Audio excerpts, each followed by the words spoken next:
From one strike to another, how BC's licensed professional workers plan to escalate strike action after talks with the province broke down. It's on the scale. It's just too big for the neighborhood. Pushing back why some residents on Vancouver's West End say a proposed rezoning application must be denied. And it's a road trip. The Canucks are in Dallas to kick off 5 straight games away from home ice.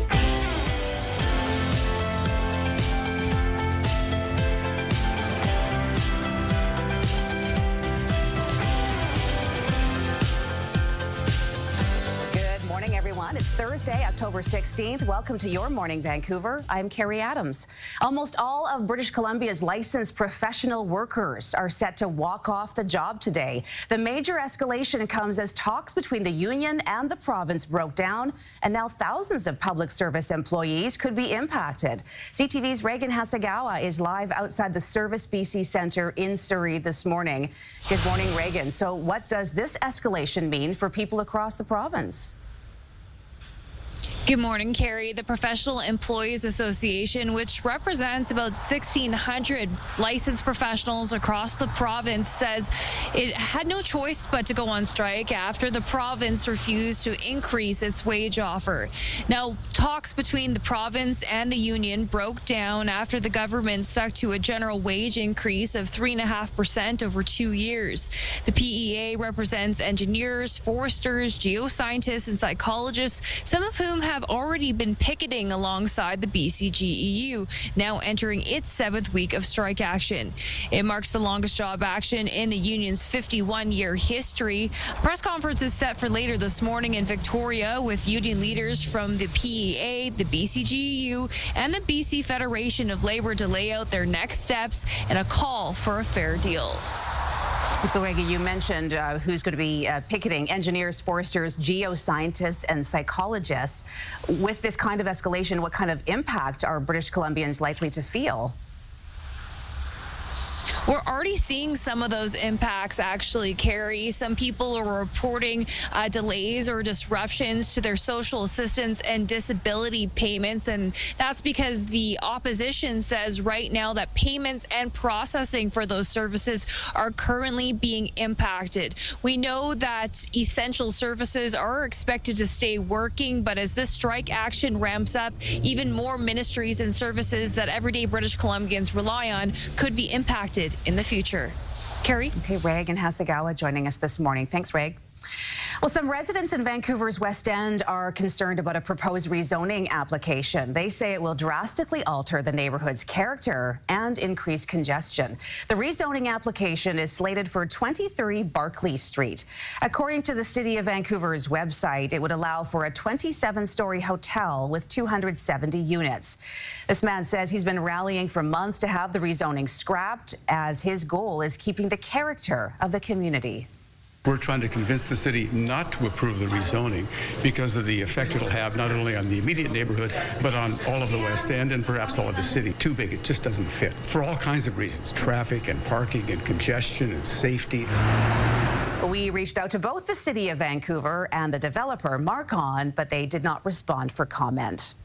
We're learning more about a shocking case of extortion-related violence in Surrey. The partner of a woman who was shot in her own home while sleeping is speaking out. CTV's St. John Alexander has more. The victim, who was in the upstairs bedroom, hit by a bullet while she slept, is still in hospital but doing much better. Her boyfriend, too shaken to go on camera, described to CTV News how that terrifying evening unfolded. They were both in the bedroom. He couldn't sleep, so got up and chatted with his roommate in another room. Minutes later, early Sunday morning, gunfire hit the house. They thought they were hearing firecrackers and had no idea the girlfriend was hit. But then she came out of the bedroom and said, "I've been shot." She was hit between the shoulder blade and the heart. She wasn't feeling any pain at first until she saw the blood. When police arrived, they searched through all the home's many suites. Omar Yunus lives downstairs, was woken to police in his bedroom, guns drawn, telling him to put his hands in the air. They said for us to hands up, hands up.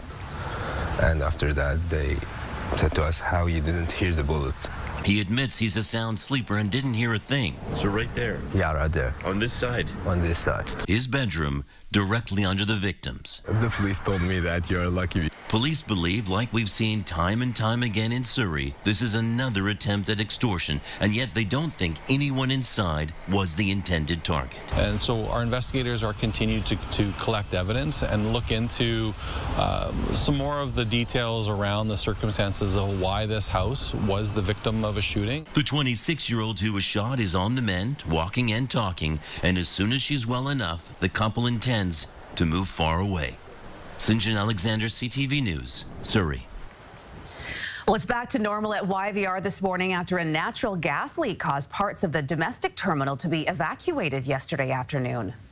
At the moment, it was part of some routine maintenance work that we were doing on one of the boilers. The actual root cause of why it happened is something we're still investigating. I just want to say thank you, really. The response was super quick, and not just from the teams and Richmond Fire and Rescue, but also from the public. The response was very fast.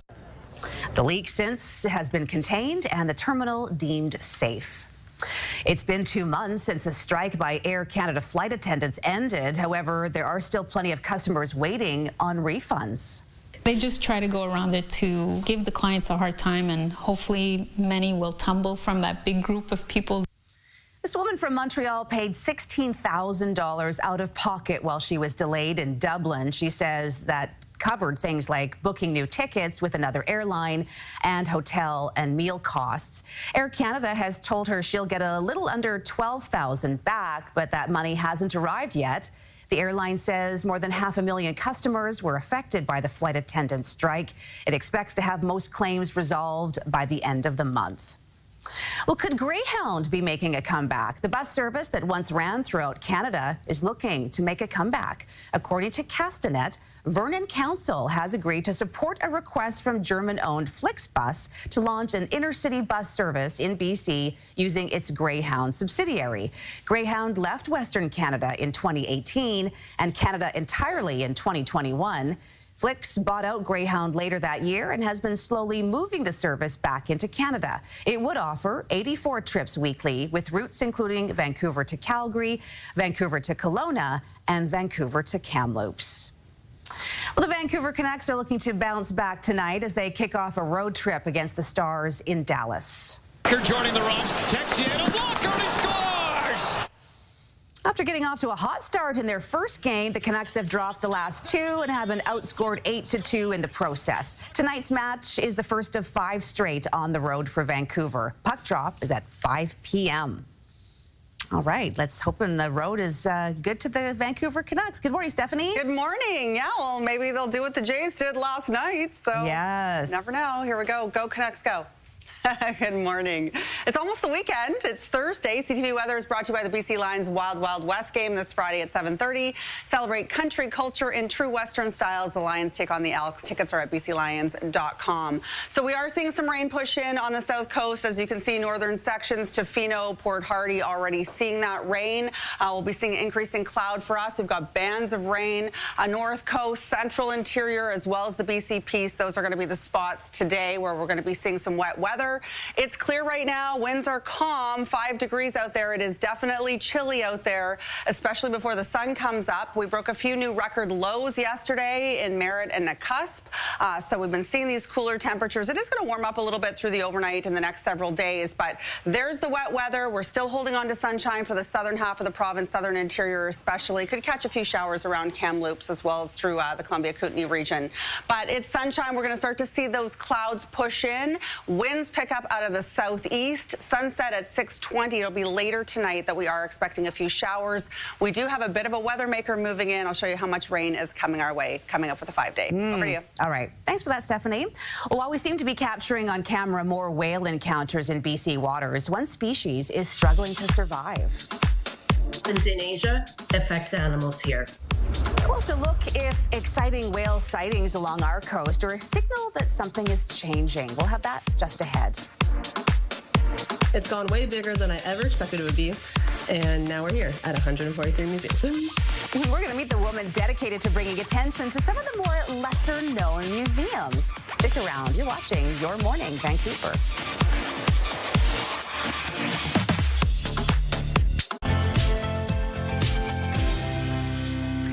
Well, now to a heartbreaking picture of struggles and despair facing some young people in BC. The number of them dying by suicide has not changed much in the last few years. And now the coroner service is recommending changes to help kids who see no other way out. CTV's Rob Buffum reports. Complexities of being young. A new report commissioned by the chief coroner takes aim at a somber statistic. Despite efforts to educate and help, the rate of death by suicide in BC amongst youth and young adults hasn't changed in the past 5 years. 435 people aged 9 to 25 died by suicide between 2019 and 2023. The number of young lives lost to suicide in BC has remained relatively unchanged over the last several years. Little progress has been made in terms of understanding, recognizing, and reducing risk. The coroner's death review panel sets out 5 recommendations for addressing the tragic trend that actually saw deaths by suicide increase compared to the preceding 5 years. The top recommendation, creating a province-wide suicide risk reduction framework focused on youth and young adults. Province-wide approach will help ensure positive outcomes that meet the unique needs of youth and young adults across the mental health spectrum. Other recommendations include creating an educational model for healthcare professionals to identify warning signs and improving data collection, information sharing, and reporting processes to better understand and support diverse communities. The report's authors found Indigenous communities were disproportionately impacted, a tragic reality for the family of 16-year-old Felicity, who died by suicide in 2023. Her family seeking answers from a system it says let her down. Every child is supposed to matter, and I just feel like that she didn't. To them. The health minister says the province is reviewing all the recommendations. With suicide the second most prevalent cause of death among children and youth in BC and third most common among young adults, the death panel hopes that review turns quickly to action. Robert Buffum, CTV News. Well, after a trio of humpback whales delayed ferry traffic this week and was caught on camera wowing passengers, some are wondering if the animal is, if this is a sign of a healthy marine ecosystem, or do they just seem plentiful because of social media posts? CTV's Penny Daflos explains why our waters are thriving, except for our most iconic sea creature. BC Ferries passengers witnessed not one, but 3 frolicking humpback whales this week. And other lucky wildlife watchers post their shots to social media regularly. Look at that! So are there more smartphones to record them or more actual whales? The perception is true that overall our marine mammals have rebounded. They're doing extremely well, with one exception. Newly released numbers from American researchers confirm the southern resident killer whale population remains stagnant. The majestic creatures are very picky eaters. And so when you see declines in the abundance and size and quality of Chinook salmon prey, that's when you see these declines in southern resident killer whales. Chinook salmon swim through northern resident killer whale territories first, leaving fewer for our local pods. What happens in Asia affects animals here because the ocean is all one, and all we need to do is look at ocean currents. As well as water contamination and ship traffic that impacts mammals' ability to navigate and find food. We see California sea lions, harbor seals, stellar sea lions, humpback whales, transient killer whales. In many ways, it's all good news. There's so much effort and attention being paid to ensuring that we protect them and they're allowed to thrive here in our waters. To the layperson, there's no visible difference between transient and resident killer whales, but transients are bigger and eat seals and other mammals. So the slow extinction of salmon-eating resident killer whales isn't about losing the sight of them in our waters. I really think fundamentally the world is made emptier and uglier and worse every time we lose a species or a culture or a society. And southern residents are really, really unique, even among killer whales. As we do a better job of reducing our impacts on their habitat, every glimpse seems to encourage us to do even more. I often see the marine mammals that are here as the ambassadors of the Salish Sea. They're speaking up for others that don't have a voice. Penny Daflos, CTV News, Vancouver. Well, paleontologists have uncovered a set of dinosaur footprints in a British quarry. It's so rare to find something this big where you can get that picture into this past world. They span more than 200 meters and were spotted over the summer. Fossils have been found in this quarry before, including a variety of seashells and sea urchin. All of these finds are important to researchers as they give clues to where the dinosaurs were walking. They think this quarry was once a lagoon. Interesting. Well, it's an eerie photo, a decade in the making. We'll show you the winner of the Wildlife Photo of the Year coming up. Also, are people still dedicated to buying Canadian? The new numbers that reveal how the boycott of American goods is going. And it's gone way bigger than I ever expected it would be. And now we're here at 143 museums. Well, New York has more than 200 museums, and one woman is dedicated to seeing them all. What's behind her mission coming up after the break.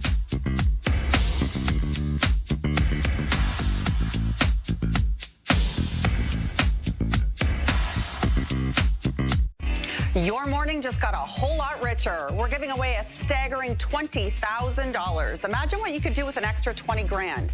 A dream vacation, home renovations, paying off bills. The possibilities are endless. Today's code word is vacation. Head to the contest page on ctvvancouver.ca or scan the QR code on your screen. Enter vacation with your information for your chance to win CTV Your Morning Vancouver's $20,000 giveaway. Good luck.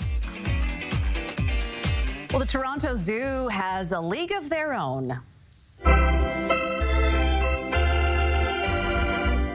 The zoo is sharing videos and pictures all this week to cheer on the Jays. The animals are ready with their gear. And what game is complete without some snacks? Got those too. Everyone's getting in cheering for the Jays. By the way, we're going to have a live hit from Seattle, of course, after last night's incredible game for the Jays against the Mariners. We'll have that in our next half hour, Steph. Sure was. Okay, well, that's exciting. Looking forward to hearing more about that and what's going to happen next. Fingers crossed. Good morning, everyone. We're starting off with some sunshine this morning, but as you can see, the clouds are moving in on us today. So that's the big story. We're going to be clouding over. We're going to be at a high of 13 degrees, which is bang on for this time of the year. Broke a record in 2022 at 20 degrees. We are losing daylight. It's quite nippy out there when the sun is not up yet. So it is a chilly morning this morning. We're only sitting around 4 or 5 degrees right now. So bundle up as you're heading out the door. We do have a system moving in tonight. So we are going to see that span across Vancouver Island. Certain parts today, especially that northwestern side, and then moving in on us late this afternoon around parts of Vancouver Island. And then for Metro Vancouver, it'll be later tonight. So expecting a few showers rolling in, wet along the coast, snow in higher elevations. Some of the mountain passes are going to get a little messy this weekend if you're doing any traveling. Today it's 11 degrees for Campbell River and Comox. We've got periods of rain for Port Hardy. Sneaking into those double digits, but just barely. So periods of rain for Tofino as well at 11 degrees, and then mostly just that cloud cover moving in for the southern half of Vancouver Island. Risk of showers this afternoon for the Sunshine Coast, but it won't be till tonight for the sea to sky corridor as well as for us. So expect to be an overcast late afternoon today with some showers pushing in through the overnight. Very wet though on Saturday. We'll see some sunshine on Friday before that next system moves in. We have a risk of showers really in the morning on Friday. Sun comes out, and then a big weather maker that's going to bring some heavier rainfall on Saturday, and that is going to be the story. So showers on and off, but definitely a wet one and windy through the evening as well on Saturday. Over to you. I hope it doesn't last past Monday. Thanks, Stephanie. Well, New York is one of the museum capitals of the world, and one woman is finding out firsthand in her attempt to see them all and document them on social media. Here's ABC's Danny New.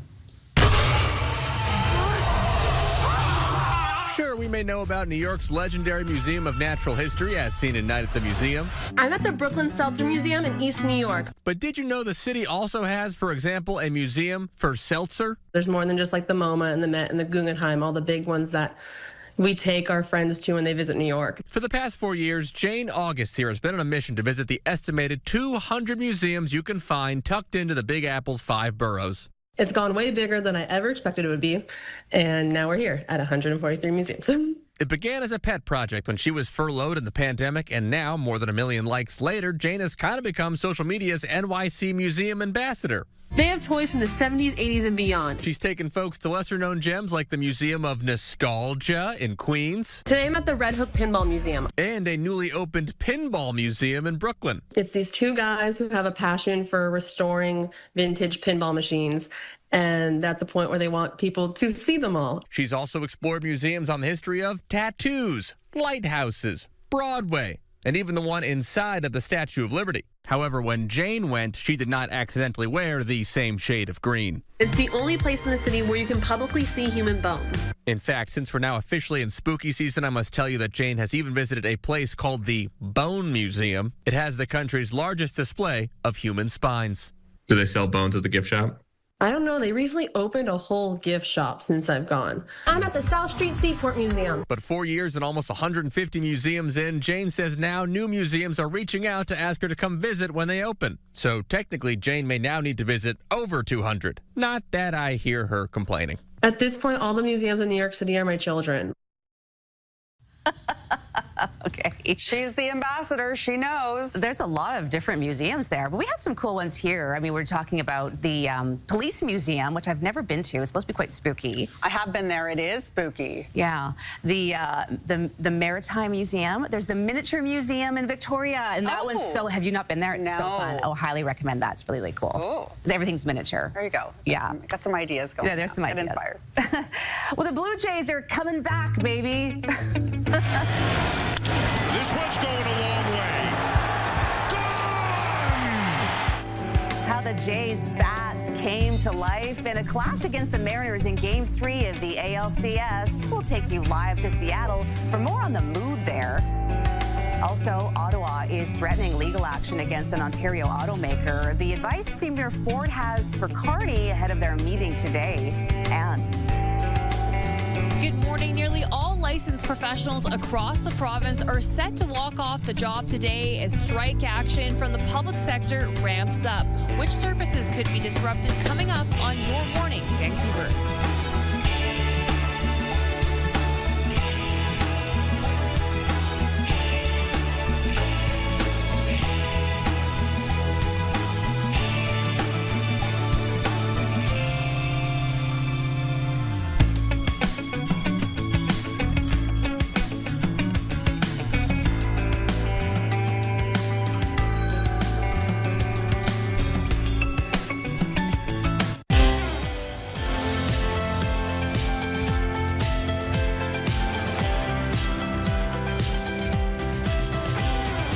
good morning, everyone. Thanks for joining us. British Columbia's public service dispute is intensifying, with a major union ramping up job action at the picket lines this morning. Thousands of government licensed professionals are now walking off the job, saying the province has failed to come to the table with a fair offer. Our Reagan Hasegawa is live outside the Service BC Centre in Surrey Forest. Good morning, Reagan. And this marks yet another escalation in a growing labor standoff. Good morning, Carrie. That's right. After months of talks, the Professional Employees Association says enough is enough. The union plans to launch its largest job action in its history, saying the government's latest wage offer just doesn't keep pace with reality.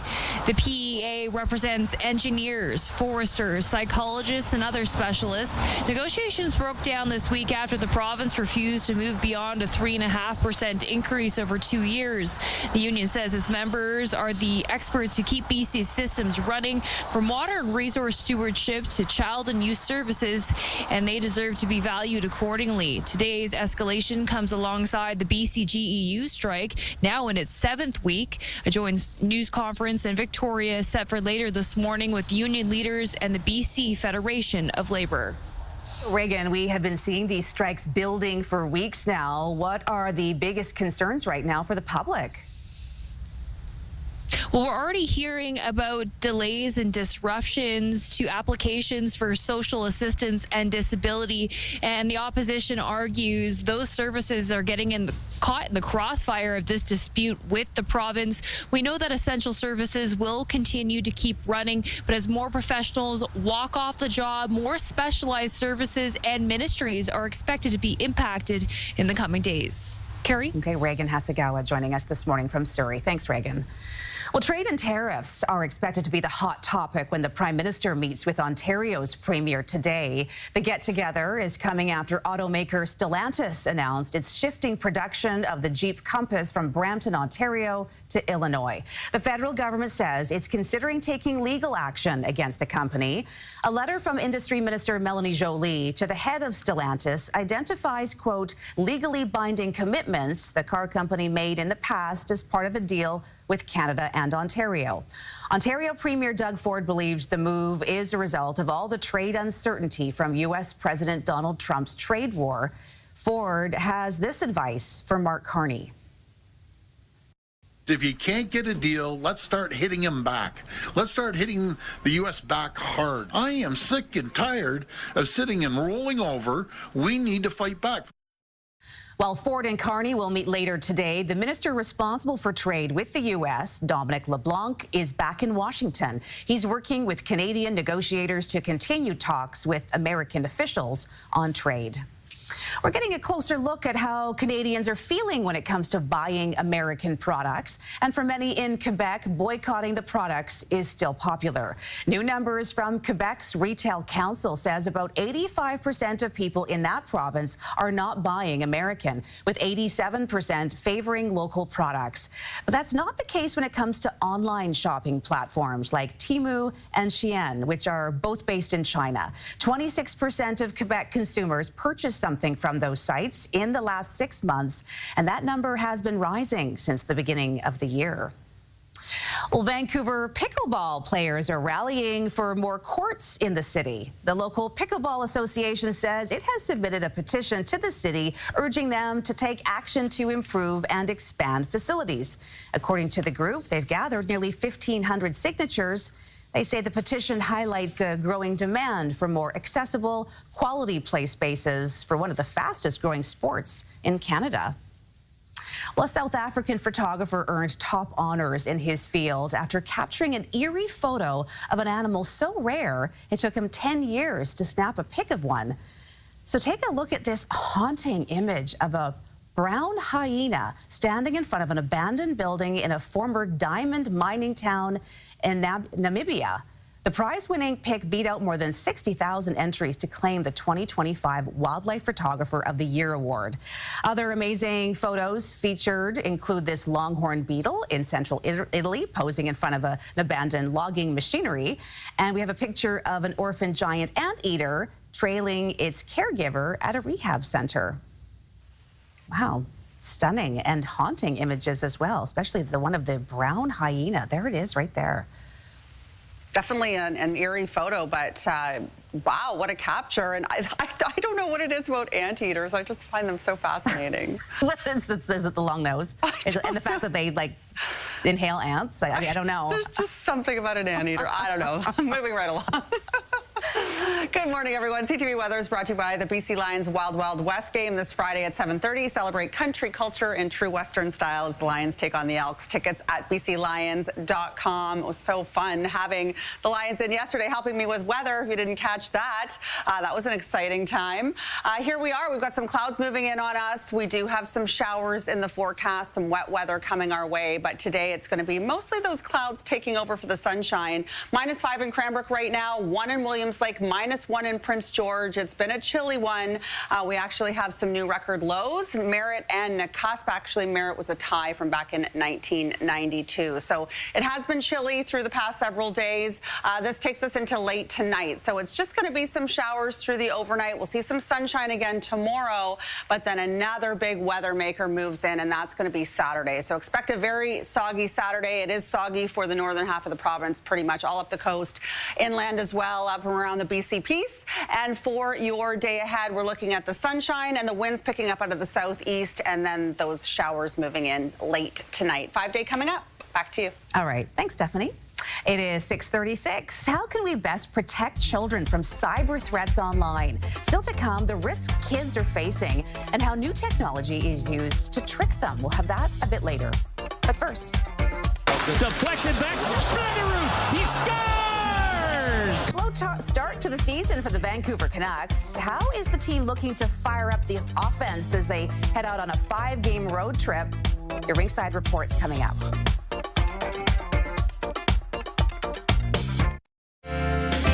Ringside Report, brought to you by CapitalDirect.ca. Let's make your vision a reality with Capital Direct. Well, after a strong start in last week's season opener, the Vancouver Canucks followed that up with a pair of uninspiring performances.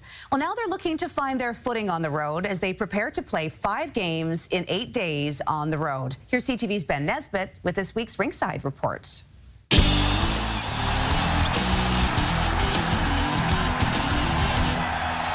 Walker joining the rush. Texiano Walker, and he scores! Coming off a disappointing season, the Canucks are hoping for a strong start to begin this campaign.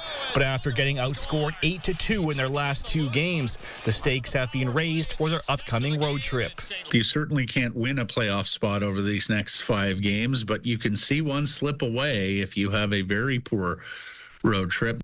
Vancouver will be without their first-round pick centerman, Braden Coots, who will be heading back to junior for the rest of the season, opening up a spot at a position the team already lacked depth in, putting more pressure on Elias Pettersson, who's recorded just 1 point and 3 shots on goal so far.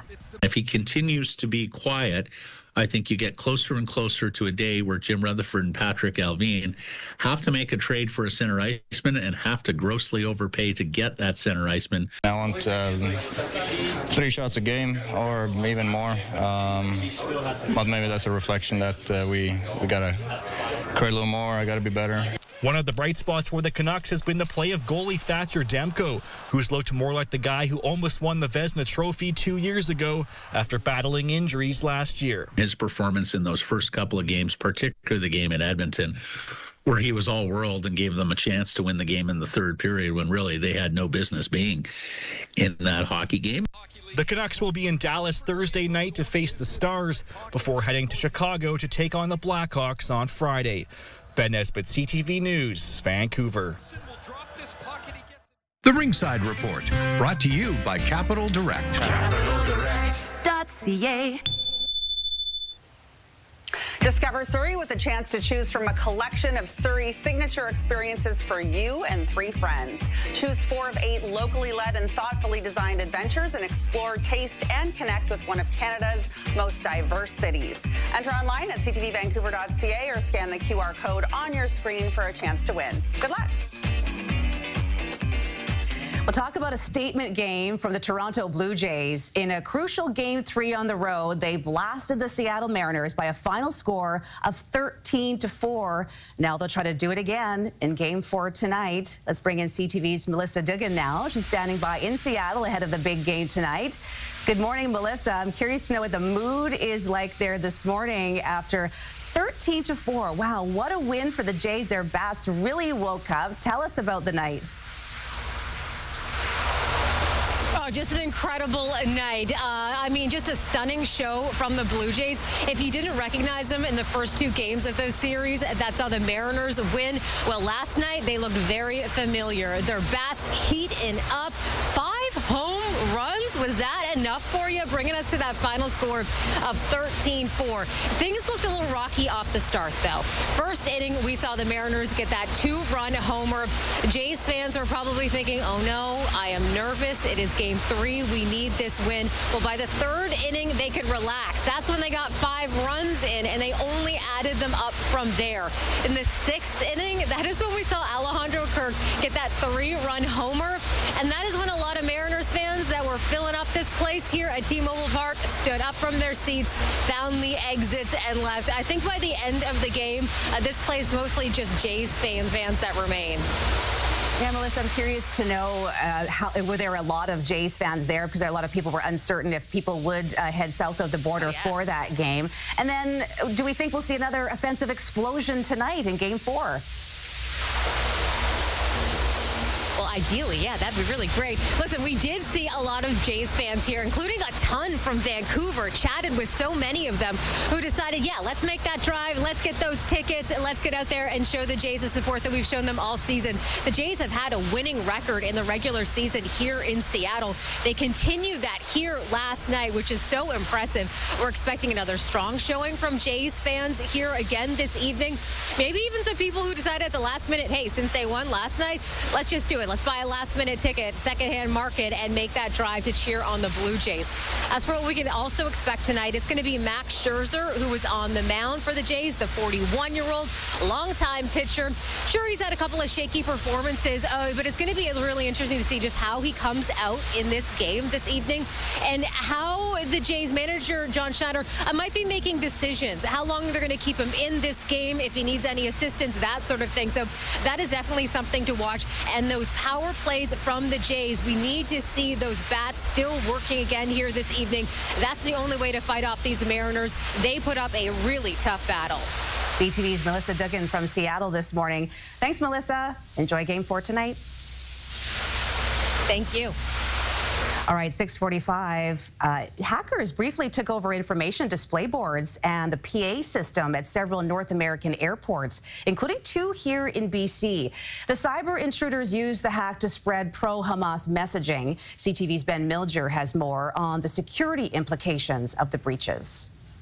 At about 5:15 Tuesday evening, the information boards at Kelowna International Airport stopped displaying flight information and instead switched to messages in support of Hamas. Israel lost the war. Hamas won, it said on screen. The message also called U.S. President Donald Trump a pig. At the same time, the PA system began to broadcast an unauthorized audio recording. Airport staff immediately contacted RCMP and Transport Canada. After we completed that threat assessment, we determined that there was no specific threat to either the airport or the traveling public. A photo from inside the airport shows staff talking to passengers with a megaphone. 1 outgoing and 1 inbound flight were delayed. Transport Canada confirms it is investigating the incident, along with similar cyber attacks at Victoria International Airport and Windsor International Airport in Ontario. Similar messages were also played at Harrisburg Airport in Pennsylvania. Kelowna and Victoria airports say the audio message was uploaded through a third-party software company that provides services to a number of airports around the world. In Victoria, staff quickly disconnected the system and there were no operational disruptions, delays, or cancellations. Cybersecurity firm Fortinet tracked more than 12 billion cyber attacks in Canada in the first half of 2025. Constant threat exposure management is key. Making sure staff are educated. It's no different than workplace safety in any other organization. Cyber has to become a regular conversation around that. Cybersecurity awareness is super critical in every organization. RCMP and the Canadian Centre for Cybersecurity have opened investigations into the hacks. Ben Milger, CTV News, Vancouver. Well, a baby beaver is in the midst of a comeback story of a lifetime. This is Timber. The North Island Wildlife Recovery Centre introduced us to her last month after she was rescued from the Cowichan River. The working theory is low water levels forced her out of her mom's dam. Since her rescue, Timber's been busy packing on the pounds and has landed some sweet new digs, which she is checking out here. Aw, very sweet. Well, the U.S. government shutdown has lasted 16 days and counting, and it has had some impacts on travel. Stephen Colbert has the details coming up in your late laugh. But first, your body's a wonderland. On this day in 1977, singer-songwriter John Mayer was born in Bridgeport, Connecticut. Do you know he has a multi-million-dollar collection of watches? Maybe he'll get a new one for his 48th birthday today. Your milestones are coming up next.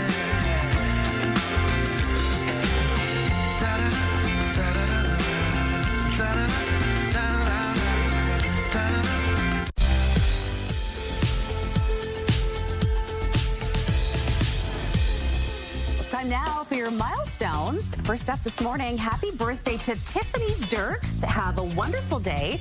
Love from everyone at the thrift store. Happy 16th birthday to Rami. You're the best nephew in the world. Love from Auntie Nye. Happy 22nd birthday, Landon. Love from all your friends and family. Happy 10th birthday to Holden. Have an amazing day, kiddo. Love from Mom, Steve, and Grayson. Great list, everyone. Send us your milestones to bcmilestones@ctv.ca. Happy Thursday. It's a clear one right now. We are looking at a cold one as well. Temperatures Still in those single digits. It's a chilly one before the sun comes up, which will be coming up soon. But we do have the clouds moving in on us, and we are starting to see some rain across northern tip of Vancouver Island. So Port Hardy, Tofino, going to be seeing periods of rain today. We'll be starting to see those clouds really take over a bit later this morning. So 5 degrees clear right now. Winds are calm. Winds are going to be picking up out of the southeast this afternoon, even late morning. Wet weather moving in on us late tonight. So we are expecting some overnight showers. Nothing too major as far as rainfall totals. It will be a soggy one along the coast, even inland sections. And we are starting to see the snow in higher elevations, especially with these lows dropping very cold through the overnight. 11 degrees for daytime highs. Risk of some afternoon showers on that northeastern side of Vancouver Island. Port Hardy's seeing rain today. Periods of rain for Tofino at 11 degrees. Victoria 14. Increasing cloud cover is the theme for the day. It'll be a little bit quicker for Vancouver Island. Sunshine Coast, we'll see that risk of showers through the afternoon. It'll be dry, but increasing cloud up the sea to sky corridor. Same with us here. It won't be till tonight, quite late tonight, where we'll start to see a few sprinkles. Nothing too major, like I said. We'll see some sunshine on Friday before this next system pushes in, and it will be very wet and windy later in the day on Saturday. Sunday, we're seeing those showers, and then Monday, we've got some sunshine to start off with, but then that rain again. So we're into some soggier fall-like days coming our way. The U.S. government shutdown has had some impacts on travel. Here's Stephen Colbert with your Late Laugh. A huge impact on travel. Flights are delayed all over the place. Air traffic controllers are working without pay. And now the government wants to force everyone in line at airport security to have to watch a new TSA checkpoint video starring Kristi Noem. Now, most folks are blaming this shutdown chaos on the GOP for the unfair reason that they control the entire federal government. But Kristi Noem's video names a different culprit, and you'll never guess who it is unless you guess Democrats. Democrats in Congress refuse to fund the federal government, and because of this, many of our operations are impacted. Our hope is that Democrats will soon recognize the importance of opening the government. Nice try, Kristi, but your partisan attacks will never divide the people at the airport. We are proudly united in wondering why the rules seem to be different for every line you're going through. Why are those people over there are backpacks in the bin, but we're backpacks right on the rolly thing here, and you have to go through the arms up beep boop over here, but it's a royal welcome for the baby in the metal stroller, which could be made of knives for all we know. And why do I have to take my pants off? Why? I don't understand. Why do I have to drop trow and take out my laptop and grip it between my butt cheeks and walk through the metal detector like this? Like that? Why am I doing that? Then I have to turn around, and somebody's got to come over and grip them with their butt cheeks and take it the rest of the way. Oh, God. The whole time I'm thinking, why did I spring for the 13-inch? Now. Okay, I don't know. But just getting back to the airport, you know, it is inconsistent. I mean, sometimes I got to take my boots off, sometimes I don't. Got to take my laptop out, sometimes I don't. And what about that plastic bag with all your, and this machine, I don't know if you just get targeted or if it's just random. Sometimes you don't have to go through there. Yeah. I usually get targeted. Me too. Almost always. Well, raccoons can get into all sorts of places, but in this case, this one couldn't get out. All right, buddy, hang on. How an Ontario man jimmied up a raccoon rescue after the critter appeared to be stuck in the porch ceiling. We'll have that still to come. Also, is Greyhound making a comeback? Why we may see bus service cruising back into BC. Said for us to hands up, hands up. New details about the extortion violence in Surrey that sent a young woman to hospital. What her partner told CTV about the moments that the gunfire erupted. Your top stories are next.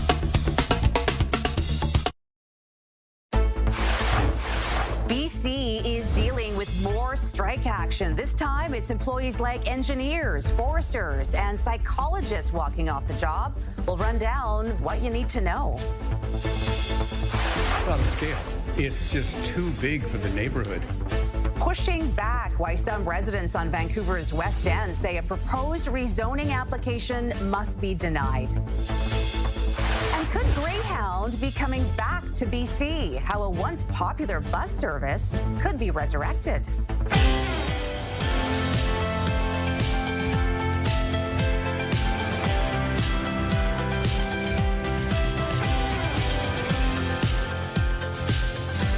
Morning, everyone. It's Thursday, October 16th. Welcome to Your Morning Vancouver. I'm Carrie Adams. Almost all of British Columbia's licensed professional workers are set to walk off the job today. The major escalation comes as talks between the union and the province broke down, and now thousands of public service employees could be impacted. CTV's Reagan Hasegawa is live outside the Service BC Centre in Surrey for us this morning. Good morning, Reagan. So what does this escalation mean for people across the province? Good morning, Carrie. The Professional Employees Association, which represents about 1,600 licensed professionals across BC, says it had no choice but to go on strike after the government refused to increase its wage offer. The union says talks broke down after the government stuck to a general wage increase of 3.5% over 2 years. The PEA represents engineers, foresters, geoscientists, and psychologists, some of whom have already been picketing alongside the BCGEU, now entering its 7th week of strike action. It marks the longest job action in the union's 51-year history. A press conference is set for later this morning in Victoria with union leaders from the PEA, BCGEU, and the BC Federation of Labour to lay out their next steps and call for a fair deal. So, Reagan, with this kind of escalation, what is the impact that British Columbians are likely to feel? We're already hearing reports of people having disruptions to social assistance and disability. The opposition says this job action is impacting application and payment services. Right now, essential service workers are staying on the job, but we do know as this job escalation does increase, so does the impact on the public in the coming days. Carrie? Okay, we'll be following this. Reagan Hasegawa joining us live this morning. Thanks, Reagan. Well, some residents in Vancouver's West End are concerned about a proposed rezoning application. They say it will drastically alter the neighborhood's character and increase congestion. The rezoning application is slated for 2030 Barclay Street. According to the City of Vancouver's website, it would allow for a 27-story hotel with 270 units. This man says he's been rallying for months to have the rezoning scrapped, as his goal is keeping the character of the community. We're trying to convince the city not to approve the rezoning because of the effect it'll have not only on the immediate neighborhood, but on all of the West End and perhaps all of the city. Too big, it just doesn't fit. For all kinds of reasons, traffic and parking and congestion and safety. We reached out to both the City of Vancouver and the developer, Marcon, but they did not respond for comment. We're learning more about a shocking case of extortion-related violence in Surrey. We're hearing from the partner of the woman who was shot while she was sleeping in her own home. The 26-year-old woman was struck between her shoulder and her heart on Sunday. For the couple's safety, the boyfriend doesn't want either of them to be identified. He says he thought they were hearing firecrackers and had no idea his girlfriend had been struck by a bullet until she came out of the bedroom and told him. Police believe this is another extortion attempt, but say they don't think anyone inside was the intended target. The woman is now walking and talking, and when she's well enough, the couple intends to move far away. Well, it's back to normal at YVR this morning after a natural gas leak caused parts of the domestic terminal to be evacuated yesterday afternoon. At the moment, it was part of some routine maintenance work that we were doing on one of the boilers. The actual root cause of why it happened is something we're still investigating. I just want to say thank you, really. The response was super quick, and not just from the teams and Richmond Fire and Rescue, but also from the public. The response was very fast. The leak has since been contained, and the terminal has been deemed safe. A search is underway this morning for a rescue dog who went missing at YVR last week. Tommy, a 6-month-old Jindo Corgi mix, arrived from South Korea October 9th, but before he could meet his adoptive family, the 20-pound pooch escaped an outdoor pet enclosure and has been on the loose since. Anyone who sees him is urged to call Pet Searchers Canada, as he may run away if chased. Well, it's been 2 months since a strike by Air Canada flight attendants ended. However, there are still plenty of customers waiting on refunds. They just try to go around it to give the clients a hard time, and hopefully many will tumble from that big group of people. This woman from Montreal paid $16,000 out of pocket while she was delayed in Dublin. She says that covered things like booking new tickets with another airline and hotel and meal costs. Air Canada has told her she'll get a little under $12,000 back, but that money hasn't arrived yet. The airline says more than 500,000 customers were affected by the flight attendant strike. It expects to have most claims resolved by the end of the month. Well, a new mandatory reservation system is now in place at the Horseshoe Bay Ferry Terminal. So what do those catching the ferries think of it? It's just going to be tough. It's not fun. Because you're not always going to be able to reserve for yourself. And what if I need to? Because there's only limited reservations that you can have. I see the traffic here all the time, and it really needs to be cut down, and this new mandatory reservation system with the booking online will help for sure, definitely. Yeah, this is all happening, so renovations can be done at the Horseshoe Bay Terminal. The policy is only in effect from Vancouver to Nanaimo. BC Ferries is also waiving change fees through the end of November. Well, could Greyhound be making a comeback? The bus service that once ran throughout Canada is looking to come back. According to Castanet, Vernon Council has agreed to support a request from German-owned Flixbus to launch an intercity bus service in BC using its Greyhound subsidiary. Greyhound left Western Canada in 2018 and Canada entirely in 2021. Flix bought out Greyhound later that year and has been slowly moving the service back into Canada. It would offer 84 trips weekly with routes including Vancouver to Calgary, Vancouver to Kelowna, and Vancouver to Kamloops. Well, as daylight hours slowly start to decrease, Mounties in Richmond are launching a pedestrian safety campaign. It's called It Can Happen Just Like That, and urges drivers to slow down and stay focused, particularly at intersections and crosswalks. The campaign will run through November, aligning with the province-wide pedestrian safety and enforcement efforts. On average, 53 pedestrians are killed and more than 2,000 injured every year in crashes throughout the province. Well, a wildlife removal company in Ontario came to this guy's aid when he needed a hand. All right, buddy, hang on. Yeah, you're seeing that right. That raccoon is stuck in the ceiling of a porch. The rescue was pretty simple, actually. They used a rope to gently pull him out. The raccoon kind of pulled himself out there. From there, he hopped on the ladder and then took off pretty quickly.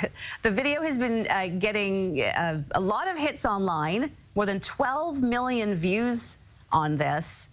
I think most of the people are like thinking, how did he get stuck up there like that? They're so mischievous. They really are. He must have got in a different way, or maybe he got in there, but then coming out. It kind of looked like a porch cover, so maybe there was a hole in the roof. I don't know, but... And he couldn't get his butt out in the end. Exactly.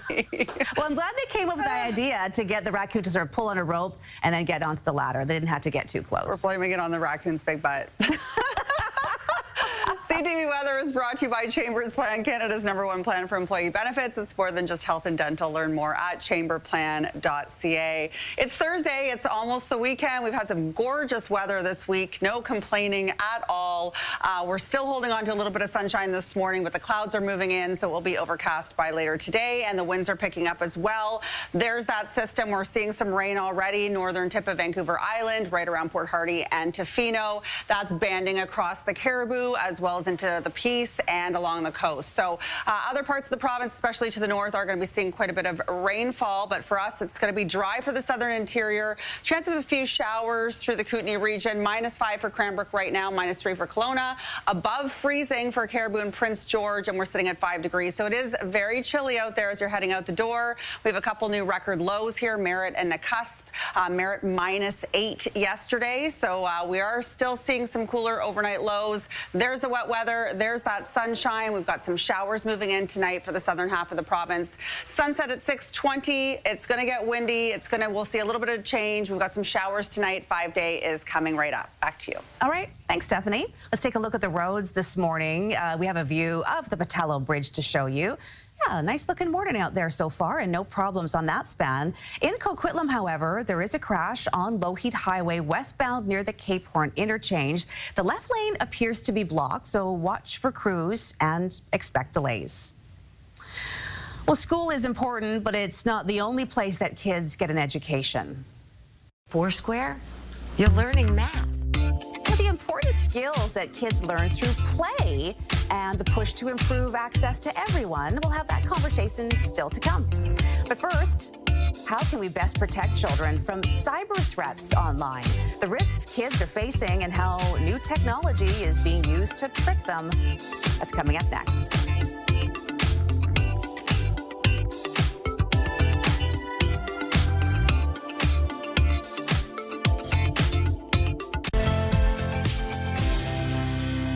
October is Cybersecurity Awareness Month in Canada, and it's important for kids to be part of that conversation. From social media to gaming, young people are at risk of becoming victims of cybercrime, but there are ways to help keep them safe. Joining us to discuss this more is Mariam Rayat Aliabadi from BCIT's Digital Forensics and Cybersecurity Department. Good morning. Thank you so much for being here. Good morning. Thanks for having me. I've had a lot of conversations with my own teenagers about this. And it started years ago. Why is it important to have those conversations early when your kids are younger? Yeah, of course, that is a great question. So, yeah, these days, over 70% of kids are globally have experienced some sorts of cyber threats. So education is the key for their self-protection. Let me share my story and tell you how these kind of cyber threats is resonating with my personal life. I would say one game actually changed our life. When my son was only 9 years old, he was playing a multiplayer online game. Within the game, an online stranger, he was older than him, just reached him out and started talking about the game and asking personal information. That moment was really scary for me. I could see how fast this conversation could turn into manipulation, impersonation, or grooming, and even data theft. So my purpose, actually, my fear turned into my purpose, and Kids Shield actually was born after that. I'm curious to know, did your son tell you about this right away? Did he identify that something sketchy was going on? Actually, it was me that I was listening to their conversation. I was lucky that day his headphone was out of order, and I was able to hear that conversation. And within the game, naturally, while he was talking about different events in the game and strategy of the game, he was also gradually asking some personal information. And when I say it is getting deep into something that is really sensitive and shouldn't be shared, I just ran to his room and asked, please leave the game. Right. Well, it's a good thing you were listening. I guess that goes to show that parents really need to be aware of what their kids are up to online, and in particular in gaming. But deepfakes are also a bit of a concern. They're being used to trick kids now. Tell us about that. Of course. AI is making manipulation and impersonation easier than ever. So we are facing different types of AI-generated convincing threats, like fake profile, fake information, fake videos, different type of phishing scams that are really hard to detect, even for the adults. So it is really important to equip kids with those technical skills that help them to not be tricked. If they are getting into learning about this technology and how it works, definitely they will be able to defeat the hackers. So unfortunately, the rate of cyber threats that are based on deepfake and other AI-generated type of attacks are on the rise. Okay. AI is both protective and deceptive. Okay, so we have under a minute here, and this is really important that we get this out. There's some good online strategies and habits that we can teach kids to keep them safe. Do you have any advice? Yeah, definitely. The most important thing that I would say is that try to invest in cybersecurity education and provide the early adoption of cybersecurity education, early awareness, as soon as they are getting into using the electronic devices. So in terms of Kids Shield Services basically is taking the lead during the last 5 years to basically provide these kind of techniques for the kids, and through educational games, through multiple online courses, and all of these things provide the key point of how to defeat the hackers. For example, it is really important to not share any personal information. Be very cautious about clicking on the link. Do not trust to whatever they are hearing and seeing online. So it is really important to invest in the cybersecurity education and let your kid to connect with confidence. Yeah, anyone who has a device really should have that kind of education. Miriam Rayed Aliabadi, thank you so much for joining us this morning. Thank you so much for having me. Great advice. Thanks for coming in. Well, it's something all women will experience, but few talk about. Still to come, some of the most common misconceptions women have as we continue the conversations around World Menopause Month. That's in our next half hour. But first, when you're playing Foursquare, you're learning math. The important skills that kids learn through play and the push to improve access to everyone. It's coming up next. The magic of Bright Nights joins Noelle Surrey for the ultimate Christmas celebration from November 28th to December 28th. Explore incredible light displays, rides, meet and greets with holiday characters, music, and more. Enter for your chance to win a 4-pack of tickets plus food and beverage vouchers. Visit ctvvancouver.ca or scan the QR code on your screen to enter. Good luck. Good morning, it's 7:22. Welcome back to Your Morning Vancouver. It's Thursday, it's almost the weekend. We had some beautiful weather so far this week, and it has been chilly in the morning hours. It's chilly out there right now in the single digits. We are starting to see some rain cross Vancouver Island, so expecting some showers today there. Otherwise, it's going to be an increasing cloud situation. Also seeing some rain right now through the Caribou, Prince George, up towards the Peace as well. So the clouds are moving in. We have a few showers through the overnight tonight. Nothing too major as far as precipitation or rain totals. It'll be Saturday. Clouds move in a little bit later into the day on Saturday. We have a big system moving in, and those winds are going to be strong as well. So for your day today, some showers, Campbell River, Comox, along with some sunny breaks. Rain for Port Hardy hitting 10 degrees. We're looking at 13 for Nanaimo, 14 for Victoria. Periods of rain for Tofino today. Otherwise, it's the increasing cloud. Risk of showers for the Sunshine Coast this afternoon. We'll hit 15 degrees in Squamish, 12 in Whistler. Temperatures very seasonal, so the clouds are going to be moving in. It'll be overcast by late this afternoon. Late night showers, and then we are going to be seeing some sunshine for your Friday, so there's some good news before that system really pushes in on Saturday. Into Sunday, we'll see some lingering showers, and then some rain as well moving in again on Monday. Look at this scenic snapshot.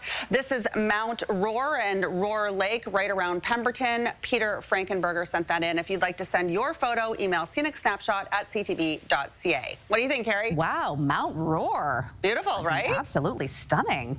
Thank you. Well, if you'd like to send in your scenic snapshot, you can email us at scenicsnapshot@ctv.ca. Well, learning opportunities for kids exist everywhere, not just in school. Experts say the learning that happens outside the classroom in the evenings, on weekends, over breaks is important for cognitive, social, and emotional growth. One organization is pushing for everyone to have equal access to what's called playful learning. ABC's Christiane Cordero reports. Kids may be in school for 6 to 7 hours a day, but a majority of their time is spent outside of the classroom. They're learning when they're not in school.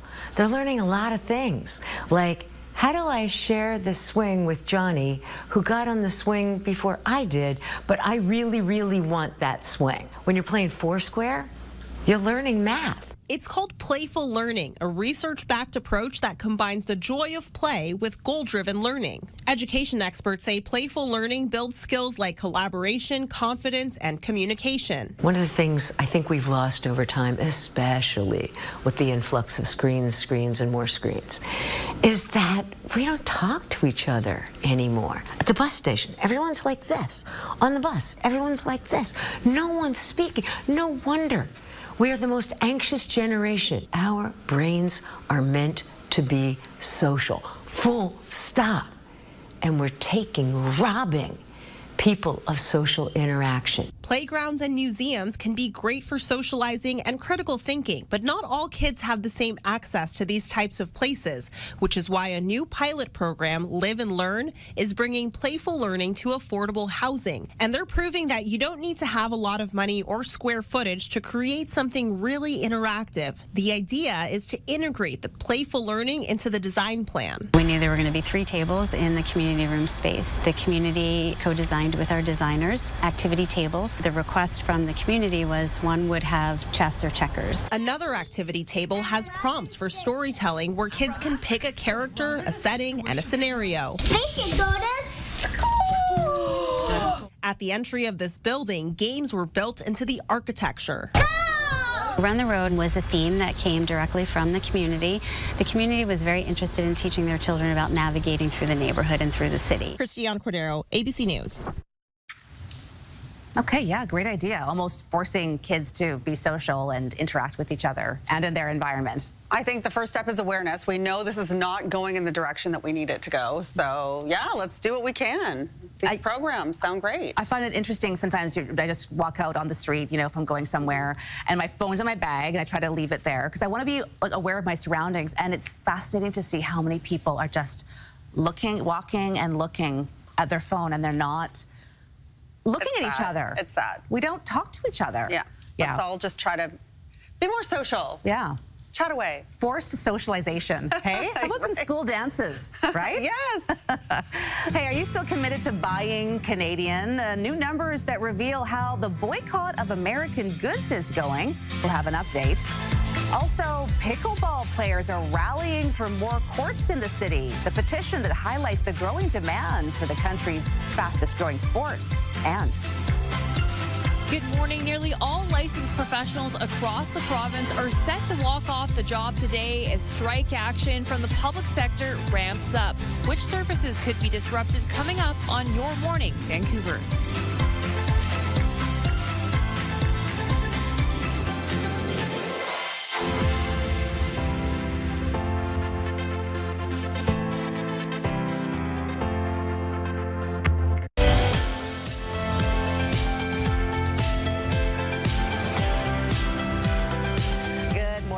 Thanks for joining us. British Columbia's public service dispute is intensifying with a major union ramping up job action at the picket lines this morning. Thousands of government licensed professionals are now walking off the job, saying the province has failed to come to the table with a fair offer. Reagan Hasegawa is live outside the Service BC Centre in Surrey. Good morning, Reagan. And this marks yet another escalation in a growing labor standoff. Good morning, Carrie. It does. After months of talks, the Professional Employees Association says enough is enough. The union is launching its largest strike action in the union's history, saying the government's latest wage offers don't keep pace with reality. The PEA represents a number of licensed professionals, including engineers, foresters, and psychologists, and other specialists. Negotiations broke down this week after the province refused to move beyond a 3.5% increase over 2 years. The union says its members are experts who keep BC systems running, from water resource stewardship to child and youth services, and they deserve to be valued accordingly. Today's escalation comes alongside the BC GEU strike, now in its 7th week. A joint news conference in Victoria is set for later this morning with union leaders and BC Federation of Labor as well. Yeah, so Reagan, we've been seeing these strikes build for weeks now. What are the biggest concerns right now for the public? There's already reports that there have been disruptions to social assistance and disability applications and payments. The opposition argues that the BC government is leaving many British Columbians in the crosshairs of this dispute. We know essential services are expected to continue, but as the strike action ramps up, so may the services that are affected across the province. Carrie? Okay, Reagan Hasegawa joining us from Surrey. Thanks, Reagan. And turning to Kamloops now, 7 obstetrician gynecologists who make up the entire OBGYN department have resigned their hospital privileges at Royal Inland Hospital.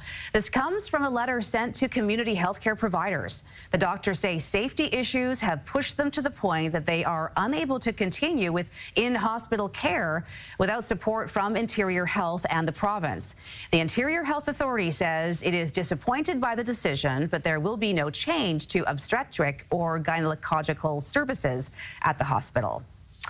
Well, trade and tariffs are expected to be hot topics when the Prime Minister meets with Ontario's Premier today. The get-together is coming after automaker Stellantis announced it's shifting production from the Jeep Compass from Brampton, Ontario to Illinois. The federal government says it's considering taking legal action against the company. A letter from Industry Minister Melanie Joly to the head of Stellantis identifies, quote, legally binding commitments the car company made in the past as part of a deal with Canada and Ontario. Ontario Premier Doug Ford believes the move is a result of all the trade uncertainty from U.S. President Donald Trump's trade war. Ford had this advice from Mark Carney. If you can't get a deal, let's start hitting him back. Let's start hitting the U.S. back hard. I am sick and tired of sitting and rolling over. We need to fight back. While Ford and Carney will meet later today, the minister responsible for trade with the U.S., Dominic LeBlanc, is back in Washington. He's working with Canadian negotiators to continue talks with American officials on trade. We're getting a closer look at how Canadians are feeling when it comes to buying American products. And for many in Quebec, boycotting those products is still popular.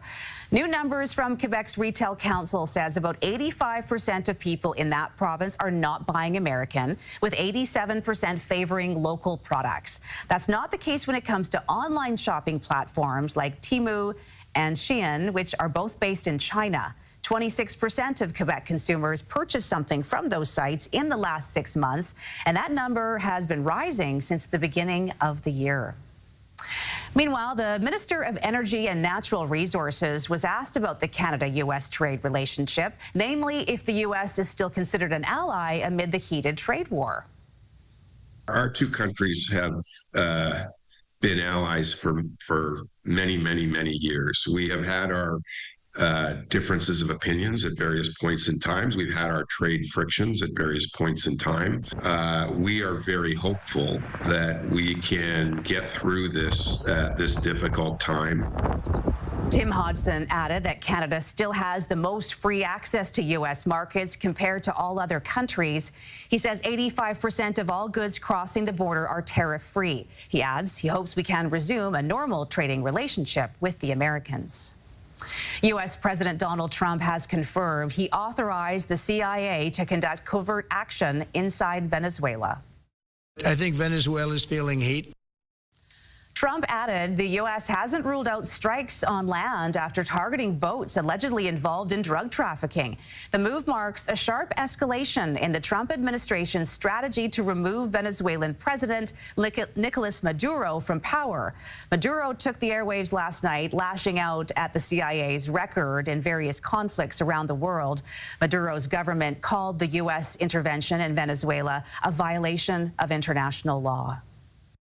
Well, turning now to a new warning about a viral social media trend involving AI. It's called the AI homeless man prank, and police are warning young people that it's potentially dangerous. ABC's Will Reeve has details.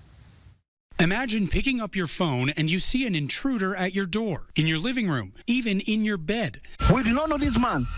Tell him to get out. That's exactly what's happening across the country on social media. We can feed him, and then he said he'd stay for the night. But these images are not real. It just let people in our house. They're part of a trend called the AI homeless man prank, where users deploy artificial intelligence to create fake images of a man inside your home. Police are warning it needs to stop now.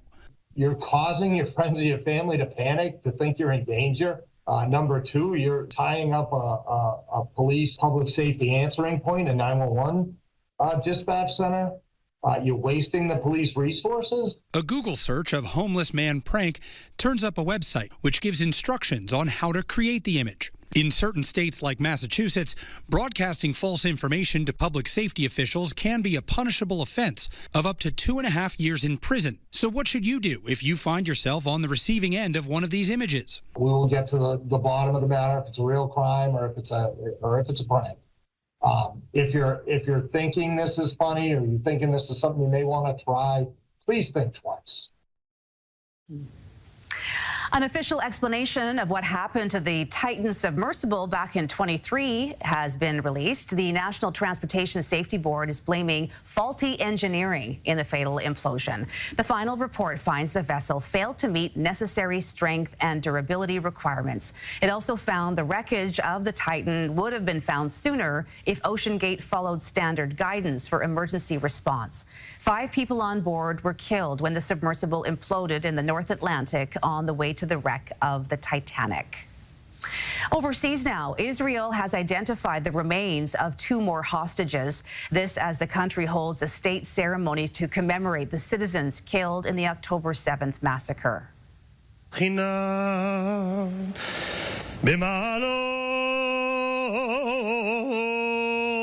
Israeli Prime Minister Benjamin Netanyahu attended the ceremony and pledged to bring all of the hostages home. A dispute over the return of the bodies of the remaining hostages has threatened to derail the ceasefire agreement. Hamas has handed over 10 bodies, 9 of which were determined to be hostages. Meanwhile, Israel says it's in discussions with Egypt for a date to reopen the Rafah border crossing. All humanitarian goods bound for Gaza will instead pass through a different Israeli-controlled crossing. Israel says 600 aid trucks had been approved to enter Gaza, a number the United Nations Humanitarian Affairs Chief calls a good start, but nowhere near the amount needed. 3 fashion houses are facing some stiff fines from the European Union. Gucci, Chloe, and Loewe have been fined a combined €160 million for antitrust violations. Gucci was hit with the biggest fine at $120 million. The companies were found to have interfered with retailers' abilities to set their own price. Well, back to BC now. Vancouver pickleball players are rallying for more courts in the city. The local Pickleball Association says it submitted a petition to the city urging them to take action to improve and expand facilities. According to the group, they've gathered nearly 1,500 signatures. They say the petition highlights a growing demand for more accessible, quality play spaces for one of the fastest growing sports in Canada. Well, scientists have discovered a new way to protect divers from sharks. It's called Stay Out of the Water. But for those who can't resist the lure of the ocean, there is a new type of wetsuit. It's made with what's called bite-resistant neoprene, which has materials like Kevlar woven into the fabric. Research shows there is substantially more protection than regular wetsuits. Researchers are careful to say that the suits are not shark-proof, but they can help protect from severe injuries. Okay, so if you want to swim in the ocean where there has been known to be sharks, then you've got to dress head to toe in, I guess, something like that. You know what? I used to be a rep for wetsuits, and I'm a surfer. I've been in the surf industry, a surf instructor, so this really is exciting. I mean, I'm very curious what the mobility's like as far as being able to paddle. Yeah, made of Kevlar sounds like it'd be stiff. It'd be nice if it could just be 100% shark-proof. You know, they're not going to be making any guarantees, so... Baby steps, baby steps. CTV Weather is brought to you by Chambers Plan, Canada's #1 plan for employee benefits. It's more than just health and dental. Learn more at chamberplan.ca. Good morning, everyone. We're seeing some sunshine this morning. We'll take it because the clouds are going to be moving in. We're already starting to see some showers, band of rain through the interior region of the province, along the coast as well. And we do have some rain moving in this weekend, so we'll enjoy the sunny breaks because we'll see some today and again tomorrow. It'll be mostly overcast by this afternoon. Chilly just above freezing there for Prince George as well as the Caribou, -5 in Cranbrook. We're sitting at 5 degrees right now in Vancouver. It is chilly out there. We're heading to a high of 13 today. Very average day and record from 2022 at 20 degrees. That seems to be where we've been topping off at that 20-degree mark the past several days. So here's those showers coming in through the overnight tonight. It's not going to be a soaker. There's the sunshine for tomorrow, and then it's Saturday. There's the system that's going to be moving in, and those winds are going to be picking up. So Rain to the north, sun still to the south today, and then for your day ahead, expect a little bit windy by this afternoon, breezy by the water, I should say, and your 5-day is coming right up. Over to you. Okay, thanks for that, Stephanie. Well, 'tis the spooky season. Have you ever wondered how ghost hunters are able to detect paranormal activity? Oh my God, what is that? And we're learning more about the recent haunts of some ghost hunters and see firsthand that the equipment that they use. Is there anything spiritual here in our studios? We'll have that coming up in our next half hour. But first, it's something all women will experience that few talk about. Some of the most common misconceptions women have as we continue the conversations around World Menopause Month. Stay with us.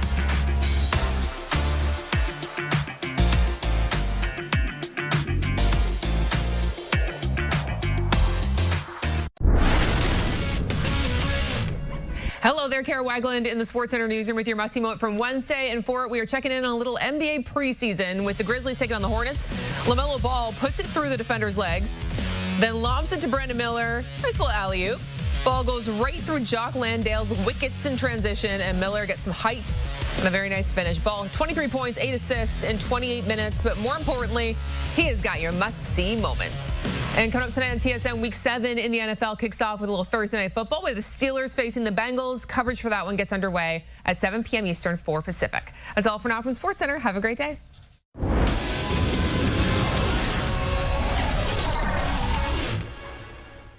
Your morning just got a whole lot richer. We're giving away a staggering $20,000. Imagine what you could do with an extra 20 grand. A dream vacation, home renovations, paying off bills. The possibilities are endless. Today's code word is vacation. Head to the contest page on ctvvancouver.ca or scan the QR code on your screen. Enter vacation with your information for your chance to win CTV Your Morning Vancouver's $20,000 giveaway. Good luck. Well, it's World Menopause Month, and one of the greatest challenges around this naturally occurring part of a woman's life is misinterpretation of the messages around menopause. That includes the words we use and how we respond to symptoms. Joining us is advocate and founder of Menopause Chicks, Shirley Weir.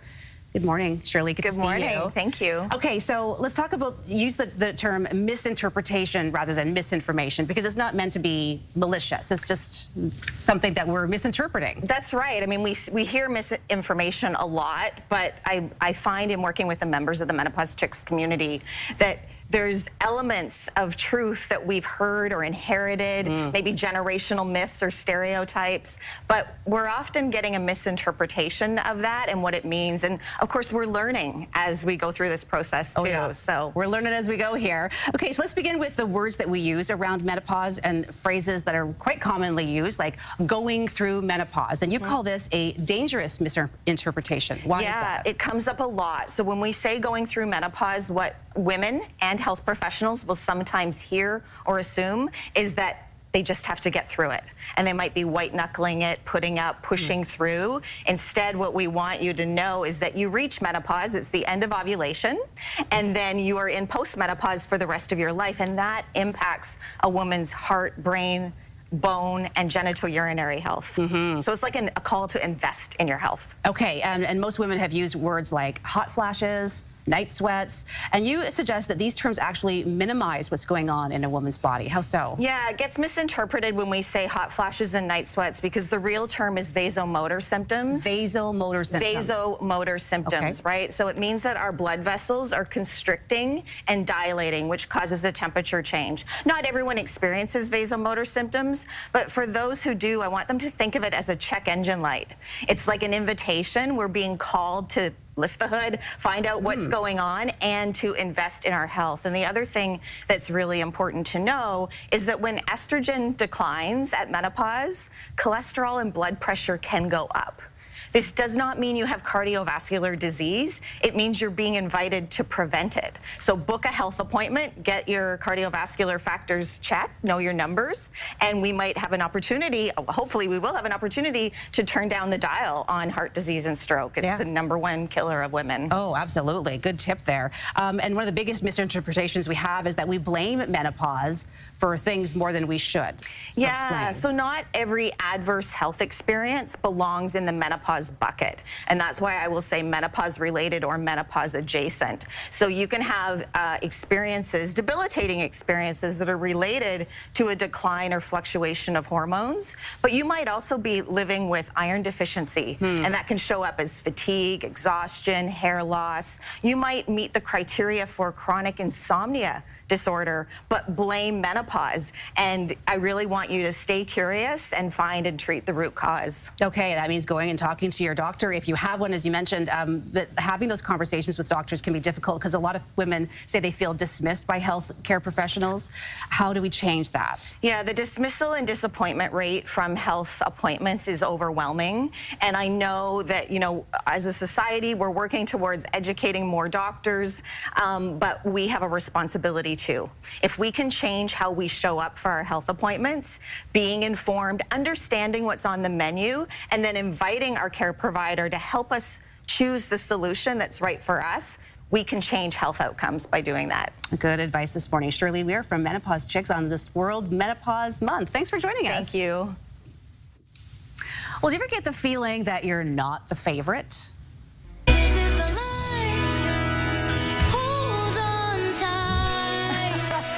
A lot of love for Dad, but not Mom. Your morning sidebar is just ahead.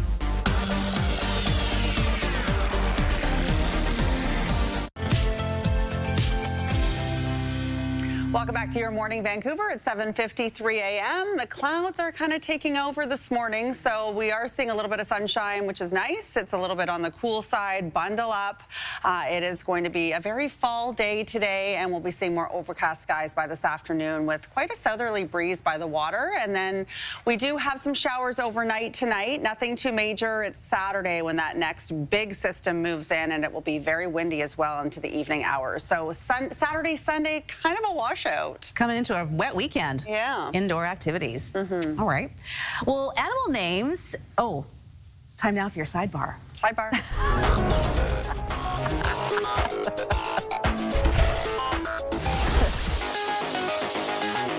Well, animal names can be hard to pronounce, but not for this toddler. Jackson, can you say Sulawesi Babirusa? Babirusa. Oh my gosh, nice job. Wow, nailed it. 2-year-old Jackson easily pronounces the name of the deer pigs, Babirusa, to the surprise of his dad. This smart tot suffers from 2 congenital heart disorders, and this page is dedicated to showing him enjoying life to the fullest with his family. Aww. I love this. Wow. Babirusa, nailed it. My daughter, when she was about that age, said chicken. Yeah, that caught me. That's impressive. Chicken. I was That's like, impressive. She hadn't even said mama yet. Wow. That is wow.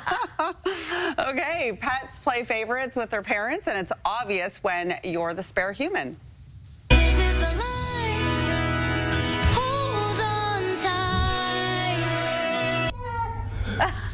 She's a daddy's girl, watches Bella the healer, gives cuddles to dad, and walks away from mom when she tries to snuggle in beside her. Obvious who gives her more treats. No kidding. There's a treat giver right there. And lastly, this daycare in Edmonton picks up all their students on a bus. Floating around in ecstasy, so don't stop. All aboard the bus to Party Dogs Daycare. These playful pups love heading to school so much they run from their homes and straight onto the bus where their friends are. Don't know who's luckier, the dogs or the staff. That's fun. Serious party bus. As soon as they see the bus, they are so excited. Aww. What if I like that with any bus that goes by? Is that my daycare? Is that my daycare bus? Living life to the fullest. I love that. And that's your sidebar this morning. So there are 2 types of people on a plane, those who recline and those who silently judge them. I think that you should be able to recline your seat on a 10-hour flight. I told her, I was like, if you want to be comfy, get first class. And pretty soon, one major airline will settle this high-flying debate, how WestJet plans to separate travelers and when these changes will take flight. Also, it was a breakthrough discovery for newborns needing heart transplants, a special reunion decades in the making between a doctor and the patients she saved. And Good morning. We're tracking the latest development in the BC public service strike as thousands of licensed professionals join the picket lines. what that means for the services you rely on, coming up on Your Morning Vancouver.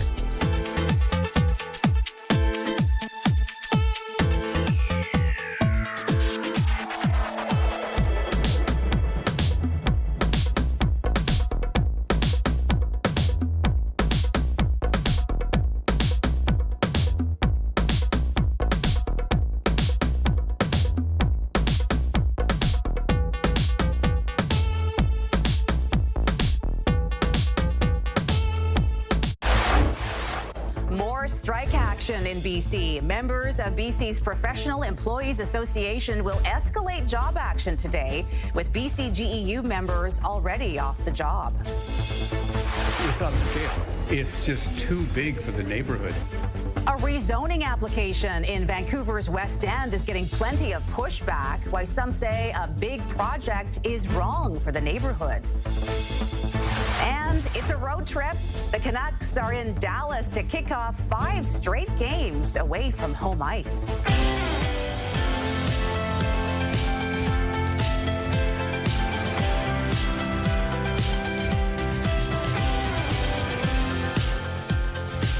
Good morning, everyone. It's Thursday, October 16th. Welcome to Your Morning Vancouver. Almost all of British Columbia's licensed professional workers are set to walk off the job today. The major escalation comes as talks between the union and the province broke down, and now thousands of public service employees could be impacted.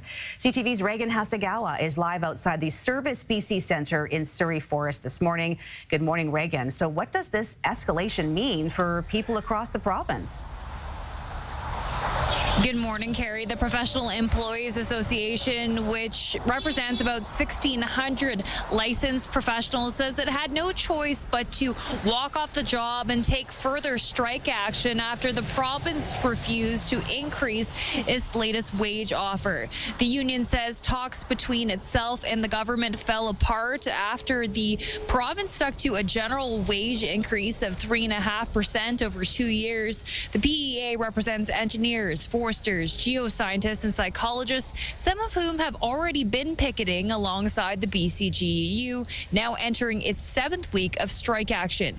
It marks the largest job action in the union's 51-year history. A press conference is set for later this morning in Victoria with union leaders from the PEA, the BC GEU, and the BC Federation of Labour to lay out their next steps and a call for a fair deal. So, Reagan, with this kind of escalation, what kind of impact are British Columbians likely to feel? We've already had people write into our newsroom expressing concerns about possible disruptions or delays to social assistance and disability payments. And the opposition says that everyday British Columbians are being caught up in the crosshairs of this dispute. We know that essential services are expected to continue. The impact of the strike is also expected to impact more programs and ministry in the days to come. Carrie? Okay, Reagan Hasegawa joining us live this morning from Surrey. Thanks, Reagan. Well, some residents in Vancouver's West End are concerned about a proposed rezoning application. They say it will drastically alter the neighborhood's character and increase congestion. The rezoning application is slated for 2030 Barclay Street. According to the City of Vancouver's website, it would allow for a 27-story hotel with 270 units. This man says he's been rallying for months to have the rezoning scrapped, as his goal is keeping the character of the community. It's the city not to approve the rezoning because of the effect it'll have not only on the immediate neighborhood, but on all of the West End and perhaps all of the city. Too big, it just doesn't fit. For all kinds of reasons, traffic and parking and congestion and safety. We reached out to both the City of Vancouver and the developer Marcon. They did not respond for comment. We're learning more about a shocking case of extortion-related violence in Surrey. We're hearing from the partner of the woman who was shot while she was sleeping in her own home. The 26-year-old woman was struck between her shoulder and heart Sunday. For the couple's safety, the boyfriend doesn't want either of them to be identified. He says he thought they were hearing firecrackers and had no idea his girlfriend had been hit by a bullet until she came out of the bedroom and told him. Police believe this is another extortion attempt, but say they don't think anyone inside was the intended target. The woman is now walking and talking, and when she's well enough, the couple intends to move far away. We're getting new data this morning on the rise of hate crimes being reported across the country. CTV's Scott Hurst joins us now from Toronto with more on this. Good morning to you, Scott. And we have seen many reports of incidents across the country, specifically targeting religious institutions. Can you tell us about the impact and response to this? Good morning, Carrie. Several years, Canada has seen a troubling and steady rise in the number of hate crimes reported in many communities from coast to coast, leaving too many people feeling unsafe in this country and unsafe in their community. A majority of the reported crimes targeting groups for their race or ethnicity or religion, with a troubling surge specifically in anti-Semitism and Islamophobia. Now, new numbers out this morning from Stats Canada show a 2,200 reported hate crimes so far this year, the first half of the year. Now it's down slightly from the midway point last year, but overall still reflecting a significant surge in recent years. The number of reported incidents so far this year still more than all of 2019, and with a nearly 50% increase in reported hate crimes over just the past 2 years. And so that is the steady increase that Canada has seen over several years. It's put many Canadian communities on high alert, as well as police departments around the country trying to combat acts of violence, vandalism, and intimidation, largely due to attacks on Jews and Muslims here in Canada and elsewhere around the world. Of course, big incidents happening internationally, still impacting many communities here in this country. Now, the federal government's, for its part, under pressure to stem the rise of tide of hate in this country, introducing new legislation, the Combating Hate Act, proposing 4 new criminal offenses. This despite concerns from civil liberty groups, including the Canadian Civil Liberties Association, concerned the bill goes too far and that it could infringe on the rights of Canadians. Carrie. Okay, CTV Scott Hurst joining us from Toronto with the latest data there. Thanks, Scott. Thanks, Carrie. Well, it is back to normal at YVR this morning after a natural gas leak caused parts of the domestic terminal to be evacuated yesterday afternoon. At the moment, it was part of some routine maintenance work that we were doing on one of the boilers. The actual root cause of why it happened is something we're still investigating. I just want to say thank you, really. The response was super quick, and not just from the teams and Richmond Fire and Rescue, but also from the public. The response was very fast. The leak since has been contained and the terminal has been deemed safe. Well, a search is underway this morning for a rescue dog who went missing at YVR last week. Tommy, a 6-month-old Jindo Corgi mix, arrived from South Korea October 9th. But before he could meet his adoptive family, the 20-pound pooch escaped an outdoor pet enclosure and has been on the loose since. Anyone who sees him is urged to call Pet Searchers Canada, as he may run away if chased. Well, it's been 2 months since a strike by Air Canada flight attendants ended. However, there are still plenty of customers waiting for refunds. They just try to go around it to give the clients a hard time, and hopefully many will tumble from that big group of people. This woman from Montreal paid $16,000 out of pocket while she was delayed in Dublin. She says that covered things like booking new tickets with another airline and hotel and meal costs. Air Canada has told her she'll get a little under $12,000 back. That money hasn't arrived yet. The airline says more than 500,000 customers were affected by the flight attendant strike. It expects to have most claims resolved by the end of the month. Well, could Greyhound be making a comeback? The bus service that once ran throughout Canada is looking to make a comeback. According to Castanet, Vernon Council has agreed to support a request from German-owned Flixbus to launch an intercity bus service in BC using its Greyhound subsidiary. Greyhound left Western Canada in 2018 and Canada entirely in 2021. Flix bought out Greyhound later that year and has been slowly moving the service back into Canada. It would offer 84 trips weekly with routes including Vancouver to Calgary, Vancouver to Kelowna, and Vancouver to Kamloops. Well, the Vancouver Canucks are looking to bounce back tonight as they kick off a road trip against the Stars in Dallas. Joining the rush, Texier, Walker, he scores! After getting off to a hot start in their first game, the Canucks have dropped the last 2 and have been outscored 8-2 in the process. Tonight's match is the first of 5 straight on the road for Vancouver. Puck drop is at 5 p.m. Well, a 90-year-old Ottawa woman has been gifted a custom diamond ring months after hers was stolen in a distraction theft. CTV News reported on Terry Thompson's stolen ring back in August. The jewelry was a gift from her late husband and was taken from her while she was sitting outside her retirement home. After learning of the theft, a local jeweler decided to do something special for her. They gifted her a copycat ring featuring an aquamarine stone and synthetic diamonds in 14-karat gold. It even has the same engraving as the original. Oh, to my sweetheart, love, Bill. That is just a beautiful, special, thoughtful gift that they gave to her. Looks real. Yeah, it actually is. Well, it's the closest thing, I suppose, that you could get. It's really unfortunate that happened. We are seeing such a rise in those kinds of distraction thefts against particularly older people. So it's sad that it's happened, but what a wonderful gesture. Absolutely, absolutely. Good morning, everyone. CTV Weather is brought to you by Craftsman Collision, BC's leader in auto body repair. It's Thursday morning. We saw some sunshine. The clouds are now moving in already, so we are expecting quite an overcast afternoon.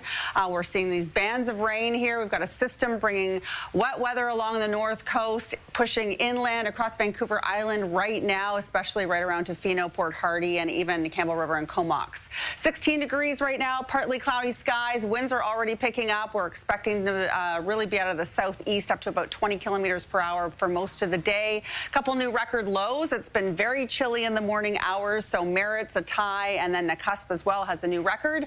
And we're looking at holding on to the sunshine for the southern interior. Those showers push in tonight. For the northern half of the province, it's going to be a wet one. Showers and rain along the coast. So enjoy the sun while it's here. It won't be very long. And then by this afternoon, we are overcast. As far as your 5-day goes, we will be seeing quite a bit of rain moving in for the weekend. In the 1990s, pediatric cardiologist Dr. Lori West made a breakthrough discovery. Newborns could receive heart transplants from donors who didn't share the same blood type. 30-plus years later, Dr. West thought she was meeting a journalist for an interview on the Heart and Stroke Foundation's 75th anniversary, but that wasn't the case. Actually, Dr. West, I am not an interviewer. Okay. Your work saved my daughter's life 8 years ago. What? Natalie? Oh my goodness. Yeah, the cafe was actually full of people whose lives had been saved thanks to Dr. West's research along with their families. Dr. West joins us this morning alongside Michelle Gillies, whose daughter Natalie's life was saved thanks to Dr. West's research. Good morning to you both. Morning. It's a pleasure to be here with you this morning. So, Dr. West, I'll start with you. So you thought Michelle, who's sitting right there next to you, was a journalist, but it was all a ruse. What was it like seeing the lives your work has saved and touched up close and personal? It was a great surprise. It was a huge surprise, and it was deeply moving. It was as I gradually realized that this wasn't just an interview. It was amazing to see one by one these young people whose lives have now unfolded the way they always should have, and you know, it really, to see the impact of one's research in such a vibrant and moving and meaningful way was really quite extraordinary. Incredible. I mean, I can see it through the screen there. Michelle, you were there for it. What was it like not only getting to meet Dr. West, but other families who went through a similar life-altering experience? It was exciting. I was nervous. Like my daughter says, it's magical meeting Dr. West because she's a superhero to us. Absolutely. Yeah, I mean, she's a superhero to all of us because Dr. West, your breakthrough was funded by the Heart and Stroke Foundation, which continues to fund research throughout the country today. Why is it important to continue funding all kinds of research projects, whether they be big or small? Yeah, I think it's critically important to understand that research takes time, and that you have to start with a question of how or why or what if, and it might not always turn into a major breakthrough, but every step is critical to move knowledge forward, to generate new knowledge. And if we didn't have research such as that supported by the Heart and Stroke Foundation, we simply couldn't make progress in medicine today. And children such as Natalie would not be here, and all the other young people who were part of that coffee shop also likely wouldn't have the chance to be here either. Absolutely. Incredible work that you do along with everyone at Heart and Stroke. So I want to say thank you so much to you, Dr. Laurie West, for your time, and Michelle, to you as well for pulling off that surprise of a lifetime.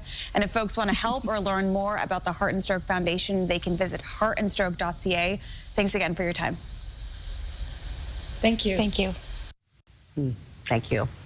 Well, to recline or not to recline, that is the big debate for anyone traveling on an airplane. Can anyone who actually reclines their seat on the airplane walk me through your thought process? How WestJet plans to settle this debate and how much it will cost you. That's still to come. Oh my God, what is that? Well, have you ever wondered how ghost hunters detect paranormal activity? We'll learn about the equipment that they use and find out whether our studios are haunted. Coming up next.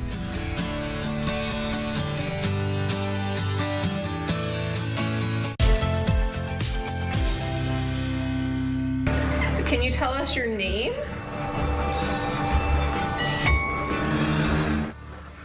This is believed to be the most haunted castle on Earth. And just ahead of Halloween, ghost hunting trio is seeking to uncover the dark secrets of Ireland's Leap Castle in the documentary Destination Haunted. Joining us now to discuss the documentary and show us some of the equipment that they use for investigations are paranormal experts Corinne Carey and Leanne Sallenbach. Good morning to you both. Thank you for being here. Thanks for having us. Yes, you two are sisters. I don't know if you can see the resemblance. I definitely can. She's older. She, of course, the young one Always points that out. Yeah. So what sparked this passion for ghost hunting? When did you discover that you both had this in common? It started really young. We were kids. We were having experiences. And from that point on, you know, we kind of kept it quiet. And we just kind of developed. And as we got older, we were just fascinated by what we were experiencing. So we continued that into adulthood and started beyond the haunting investigations. And now we do it as a career. Yeah, all over the world. It's fascinating. Yeah. And Leap Castle is one of the latest places that you've been to.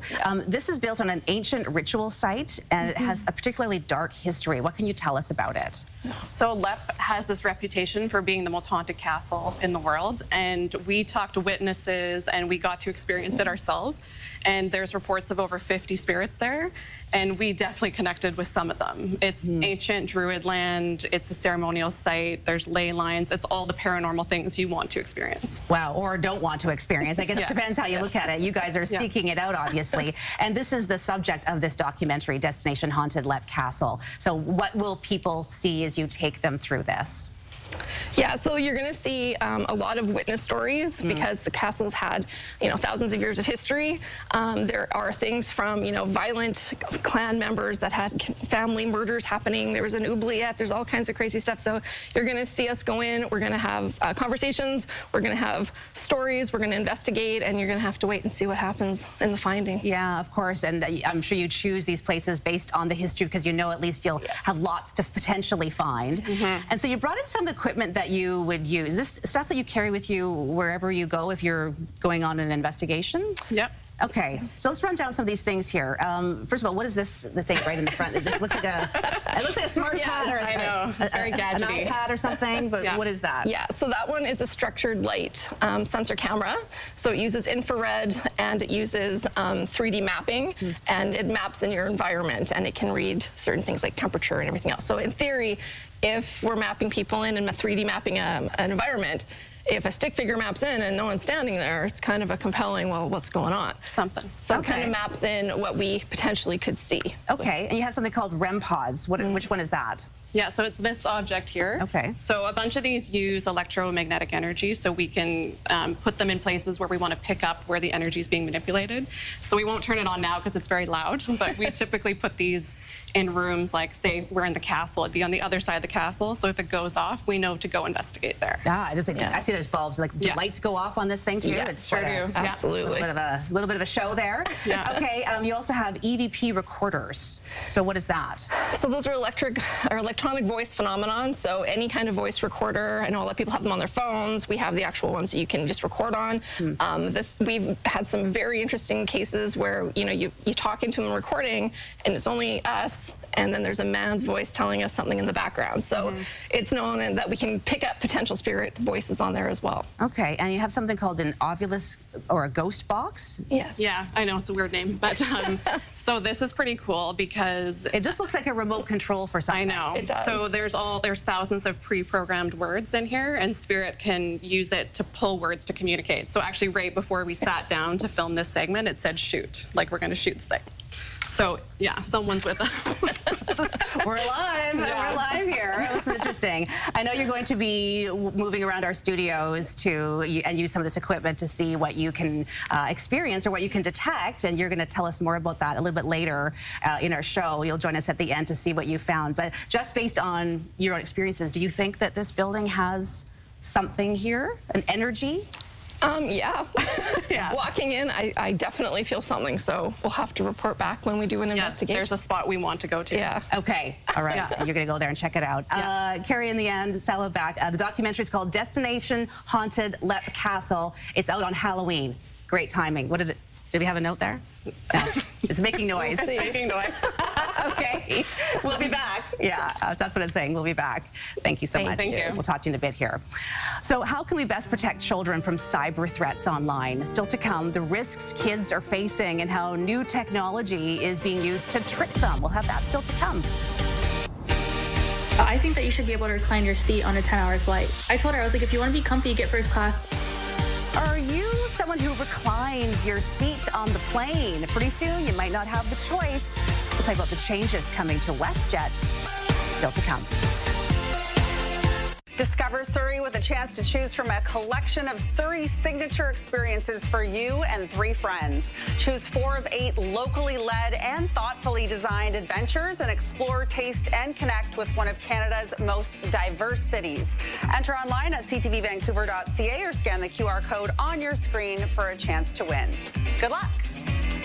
Good morning. It's 8:26. Welcome back to Your Morning Vancouver. We've had so much sunshine this week. Definitely feeling like fall, but we will take it. It's been just a spectacular Thanksgiving through today. We're going to start to see some clouds move in and shake things up a little bit. So we will be seeing sayonara to the sunshine for a little while. We'll see it again tomorrow. But clouds move in. We've got a band of rain, as you can see, a system bringing some rain towards the northern end of Vancouver Island this morning, as well as for the interior and north coast. So it's -4 right now in Cranbrook, 2 degrees in Prince George and the Cariboo. It is a chilly morning.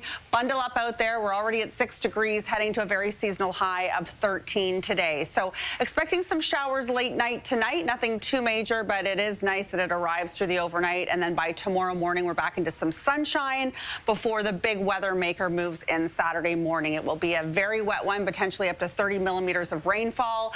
Gusty winds as well. 10 degrees report Hardy today, 11 for that northeastern side.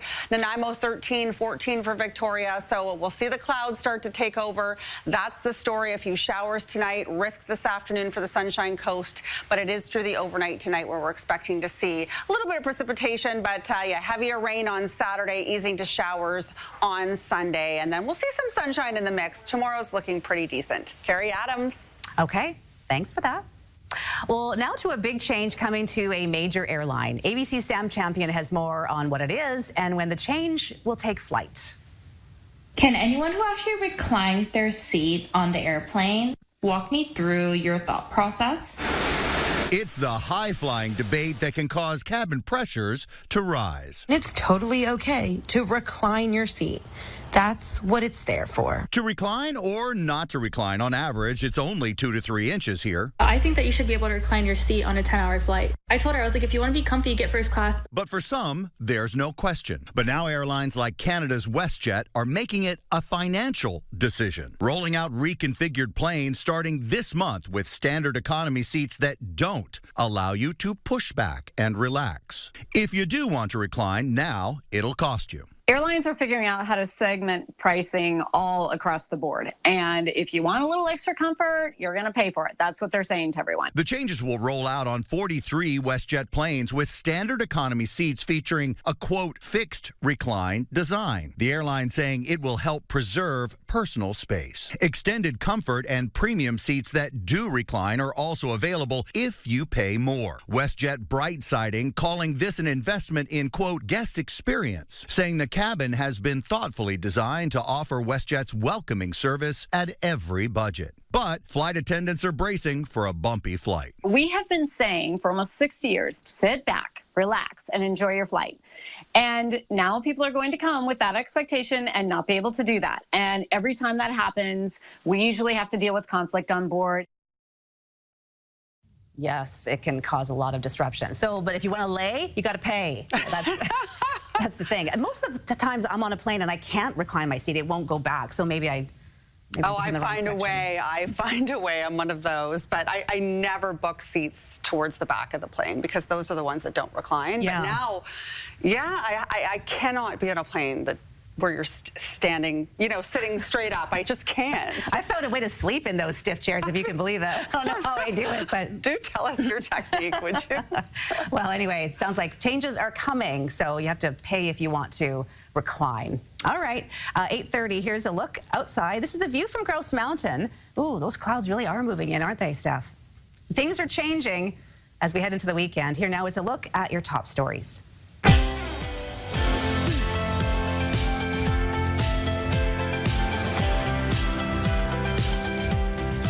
British Columbia's public service dispute is intensifying, with a major union ramping up job action at the picket lines this morning.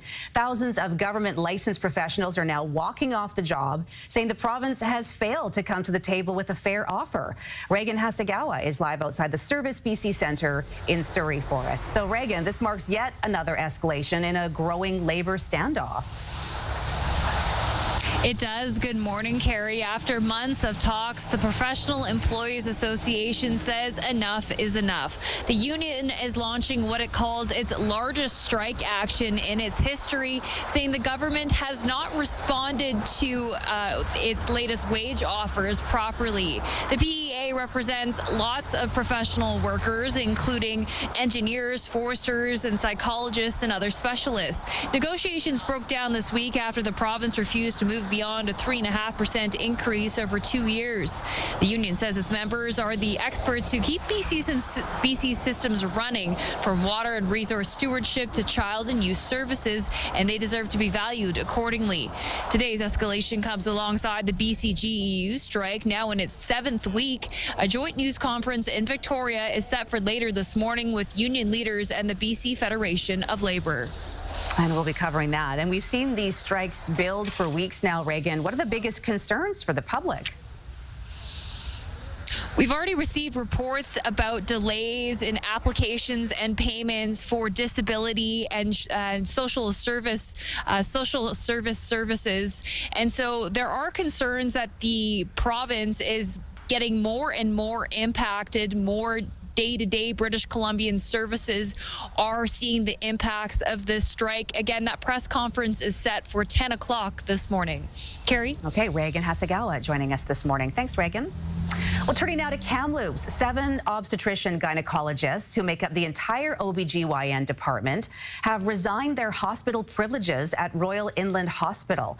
It comes from a letter sent to community healthcare providers. The doctors say safety issues have pushed them to the point that they're unable to continue with in-hospital care without support from Interior Health and the province.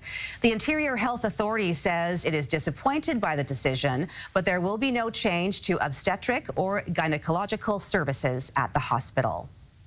Well, trade and tariffs are expected to be the hot topics when the Prime Minister meets with Ontario's Premier today. The get-together is coming after automaker Stellantis announced that it's shifting production of the Jeep Compass from Brampton, Ontario to Illinois. The federal government says it's considering taking legal action against the company. A letter from Industry Minister Melanie Joly to the head of Stellantis identifies, quote, legally binding commitments the car company made in the past as part of a deal with Canada and Ontario. Ontario Premier Doug Ford believes the move is a result of all the trade uncertainty from U.S. President Donald Trump's trade war. Ford has this advice from Mark Carney. Well, we're getting a closer look at how Canadians are feeling when it comes to buying American products. And for many in Quebec, boycotting the products is still popular. New numbers from Quebec's Retail Council says about 85% of people in that province are not buying American, with 87% favoring local products. That's not the case when it comes to online shopping platforms, though, like Temu and Shein, which are both based in China. 26% of Quebec consumers purchased something from those sites in the last 6 months, and that number has been rising since the beginning of the year. Well, the Minister of Energy and Natural Resources was asked about the Canada-U.S. trade relationship, namely if the U.S. is still considered an ally amid the heated trade war. Our two countries have been allies for many, many, many years. We have had our differences of opinions at various points in times. We've had our trade frictions at various points in time. We are very hopeful that we can get through this difficult time. Tim Hodgson added that Canada still has the most free access to U.S. markets compared to all other countries. He says 85% of all goods crossing the border are tariff-free. One of Indonesia's most active volcanoes has erupted again. The eruption sent a column of ash and smoke 10 kilometers into the sky. People living in villages nearby were told to leave. However, no injuries were reported. The last time this volcano erupted was back in August. In July, another eruption caused flight disruptions in Bali. Well, turning now to sports, the Toronto Blue Jays are back in the ALCS in a big way. Since 2010, Vlad Jr. sends a high drive to deep center field. Rodriguez to the wall, it's gone. First pitch of the fifth, Vlad Jr. launches a solo shot. Well, that home run that was one of 5 hit by the Jays as they crushed the Mariners 13-4. The Jays still trail the series 2-1, but will look to continue their winning ways and tie things back up tonight in Game 4. First pitch goes at 5:30 this evening from T-Mobile Park in Seattle. With fall vibes in the air, you might be feeling inspired to cozy up your home with some new design ideas. And we are learning about a unique collaboration between a fine art photographer and a local business. More on that and what to expect from the upcoming fall home show still to come. But first, how can we best protect children from cyber threats online? The risks kids are facing and how new technology is used to trick them. The magic of bright nights joins Noel Surrey for the ultimate Christmas celebration from November 28th to December 28th. Explore incredible light displays, rides, meet and greets with holiday characters, music, and more. Enter for your chance to win a 4-pack of tickets plus food and beverage vouchers. Visit ctv.ca or scan the QR code on your screen to enter. Good luck. Well, if you love design, decor, and a little fall inspiration for your home, you'll want to mark your calendars. The Vancouver Fall Home Show kicks off next week, and this year, Port Coquitlam's Bartle and Gibson showroom is teaming up with fine art photographer Stacey Bodnaruk, known for her West Coast-inspired art. She joins us this morning virtually to share the story behind this creative collaboration. Good morning, Stacey. Good morning. Thank you so much. Thank you so much for being here. Stacey, you've had such an interesting career path, moving from interior design, multimedia design, into fine art photography that somehow becomes this gorgeous installation in people's home. Tell us a little bit about your work. Well, my work really celebrates Mother Nature. It's really West Coast inspired. It's multi-layered photography. I, blend multiple images into one piece, anywhere from, up to 10, 12 images per piece. It really creates this depthful, colorful, vibrant piece that, really would never be achieved from just one photo alone. That's super interesting. So these photos that we're seeing right now, none of them are just one photo that you've snapped. They're in fact multiple images that you've combined, and then they end up in people's homes, which is super, super cool. How do you go from a photo to incorporating it into a design panel in someone's house? Well, there's, over the past 10 years that I've been doing this for, I've typically been printing artwork on a really amazing medium called Chromolux aluminum gloss, but now in my new collaboration with Miralux wall panels, it now we have the ability to print entire wall panels. So that truly is the difference. And between printing, it basically just adds a whole new way of printing my artwork and bringing it into people's homes.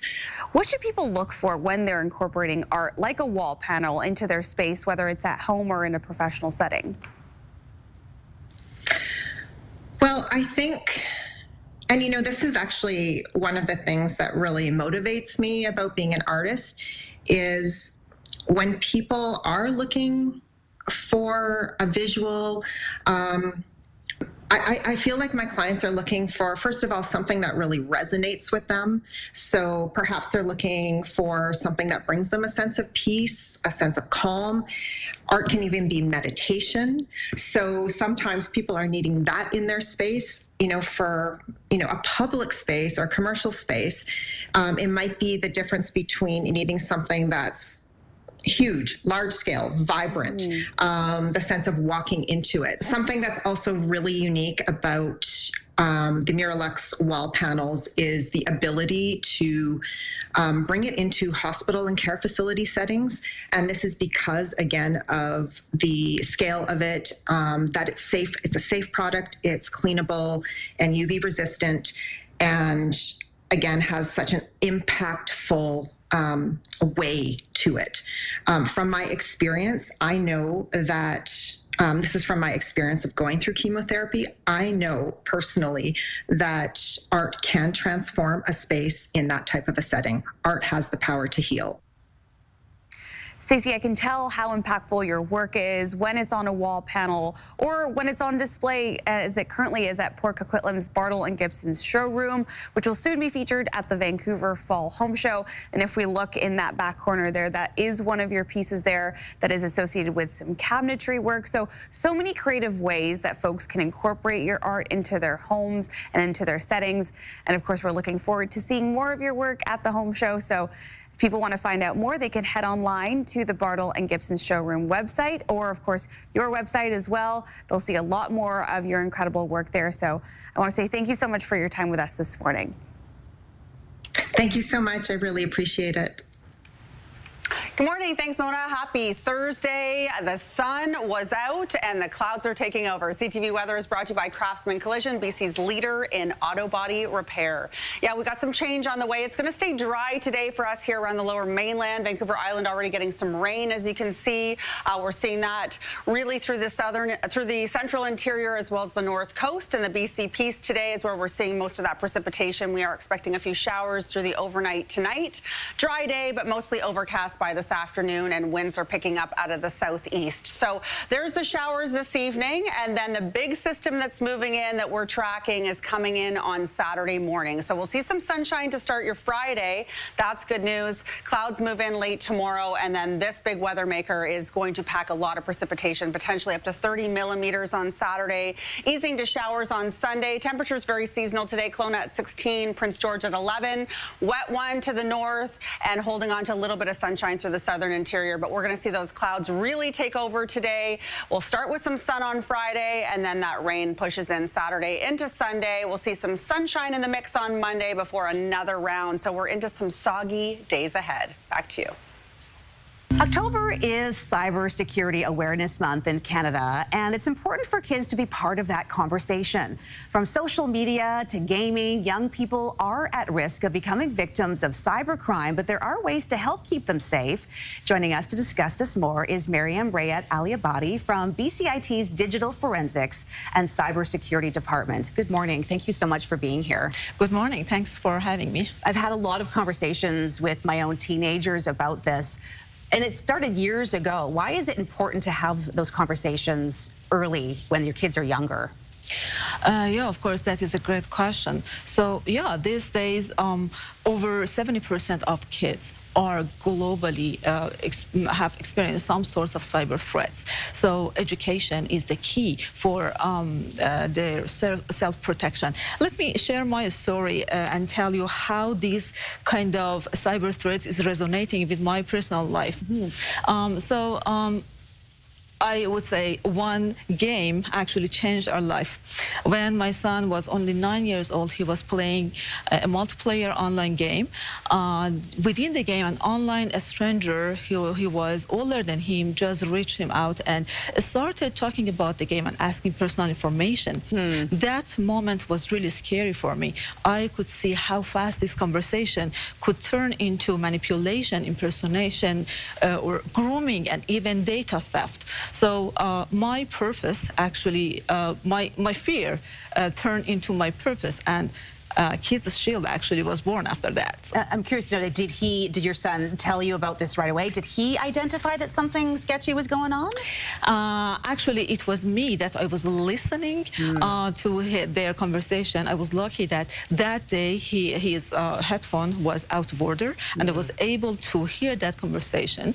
And within the game, naturally, while he was talking about different events in the game and strategy of the game, he was also gradually asking some personal information. And when I say it is getting deep into something that is really sensitive and shouldn't be shared, I just ran to his room and asked, please leave the game. Right. Well, it's a good thing you were listening. I guess that just goes to show that parents really need to be aware of what their kids are up to online, and in particular in gaming. But deepfakes are also a bit of a concern. They're being used to trick kids now. Tell us about that. Of course. AI is making manipulation and impersonation easier than ever. So we are facing different types of AI-generated convincing threats, like fake profile, fake information, fake videos, different type of phishing scams that are really hard to detect, even for the adults. So it is really important to equip kids with those technical skills that help them to not be tricked. If they are getting into learning about this technology and how it works, definitely they will be able to defeat the hackers. So unfortunately, the rate of cyber threats that are based on deepfake and other AI-generated type of attacks are on the rise. Okay. AI is both protective and deceive. Okay, so we have under a minute here, and this is really important that we get this out. There's some good online strategies and habits that we can teach kids to keep them safe. Do you have any advice? Yeah, definitely. The most important thing that I would say is that try to invest in cybersecurity education and provide the early adoption of cybersecurity education, early awareness, as soon as they are getting into using the electronic devices. So in terms of Kids Shield Services basically is taking the lead during the last 5 years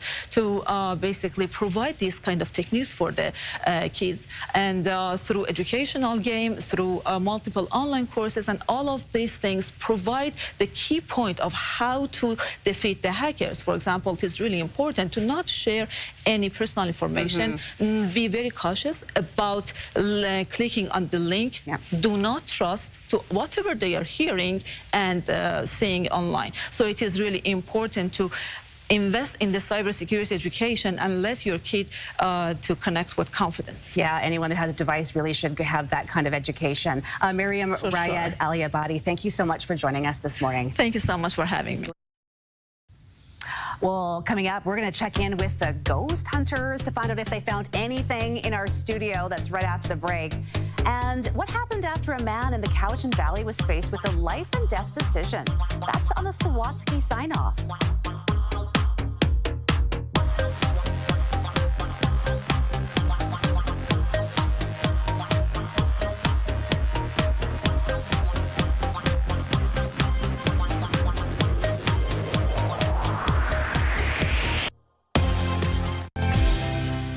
Well, it took hitting rock bottom for one man from Duncan to pull himself out of the throes of addiction. Now 6 years sober, his generosity and gratitude have made quite a mark in his community. Here's Adam with this morning's Sawatsky sign-off.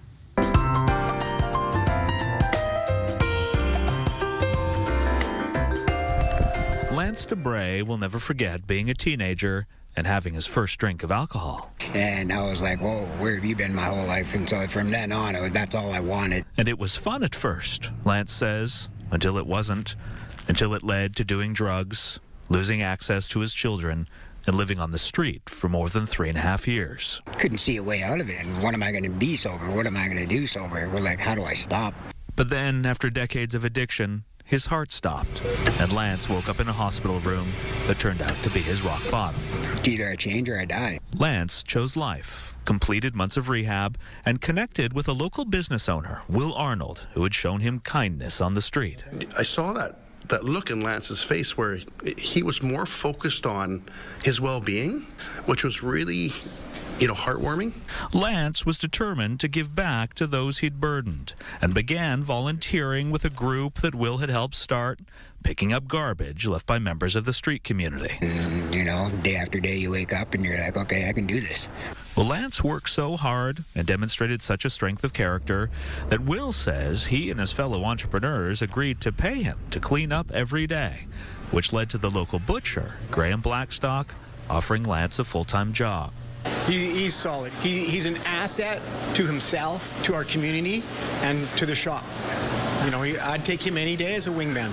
Like Will considers him every day a friend, and couldn't be more proud that Lance has been sober and drug-free for more than 6 years. And he says, I never realized how beautiful life was. And those words moved me. Well, Lance couldn't be more grateful for the opportunities he's been given and the friendships he's made. He says the greatest gift in the new life he's chosen is returning home at the end of the day to see and support his children. The best high in the world is I love you from my kids. That's what keeps me going. Adam Sawatsky, CTV News, Duncan. The Sawatsky Sign-Off, brought to you by 1-800-GOT-JUNK. They make junk disappear. All you have to do is point. Okay, is the building haunted that we're in right now? We have Corinne Carey and Leanne Sallenbach joining us back in studio. Okay, you've had the equipment go around the studio level floor here at Robson and Burrard. What did you find? It's a bit haunted. We walked down a few hallways, and one of the hallways, it was telling us to go into a specific staff member's room. Oh. And it's like we mapped in a figure sitting in the chair. It said chair. It just led us down this rabbit hole, so we have to talk to that staff member. Oh, interesting. Yeah. Was it on the right or the left of the hallway?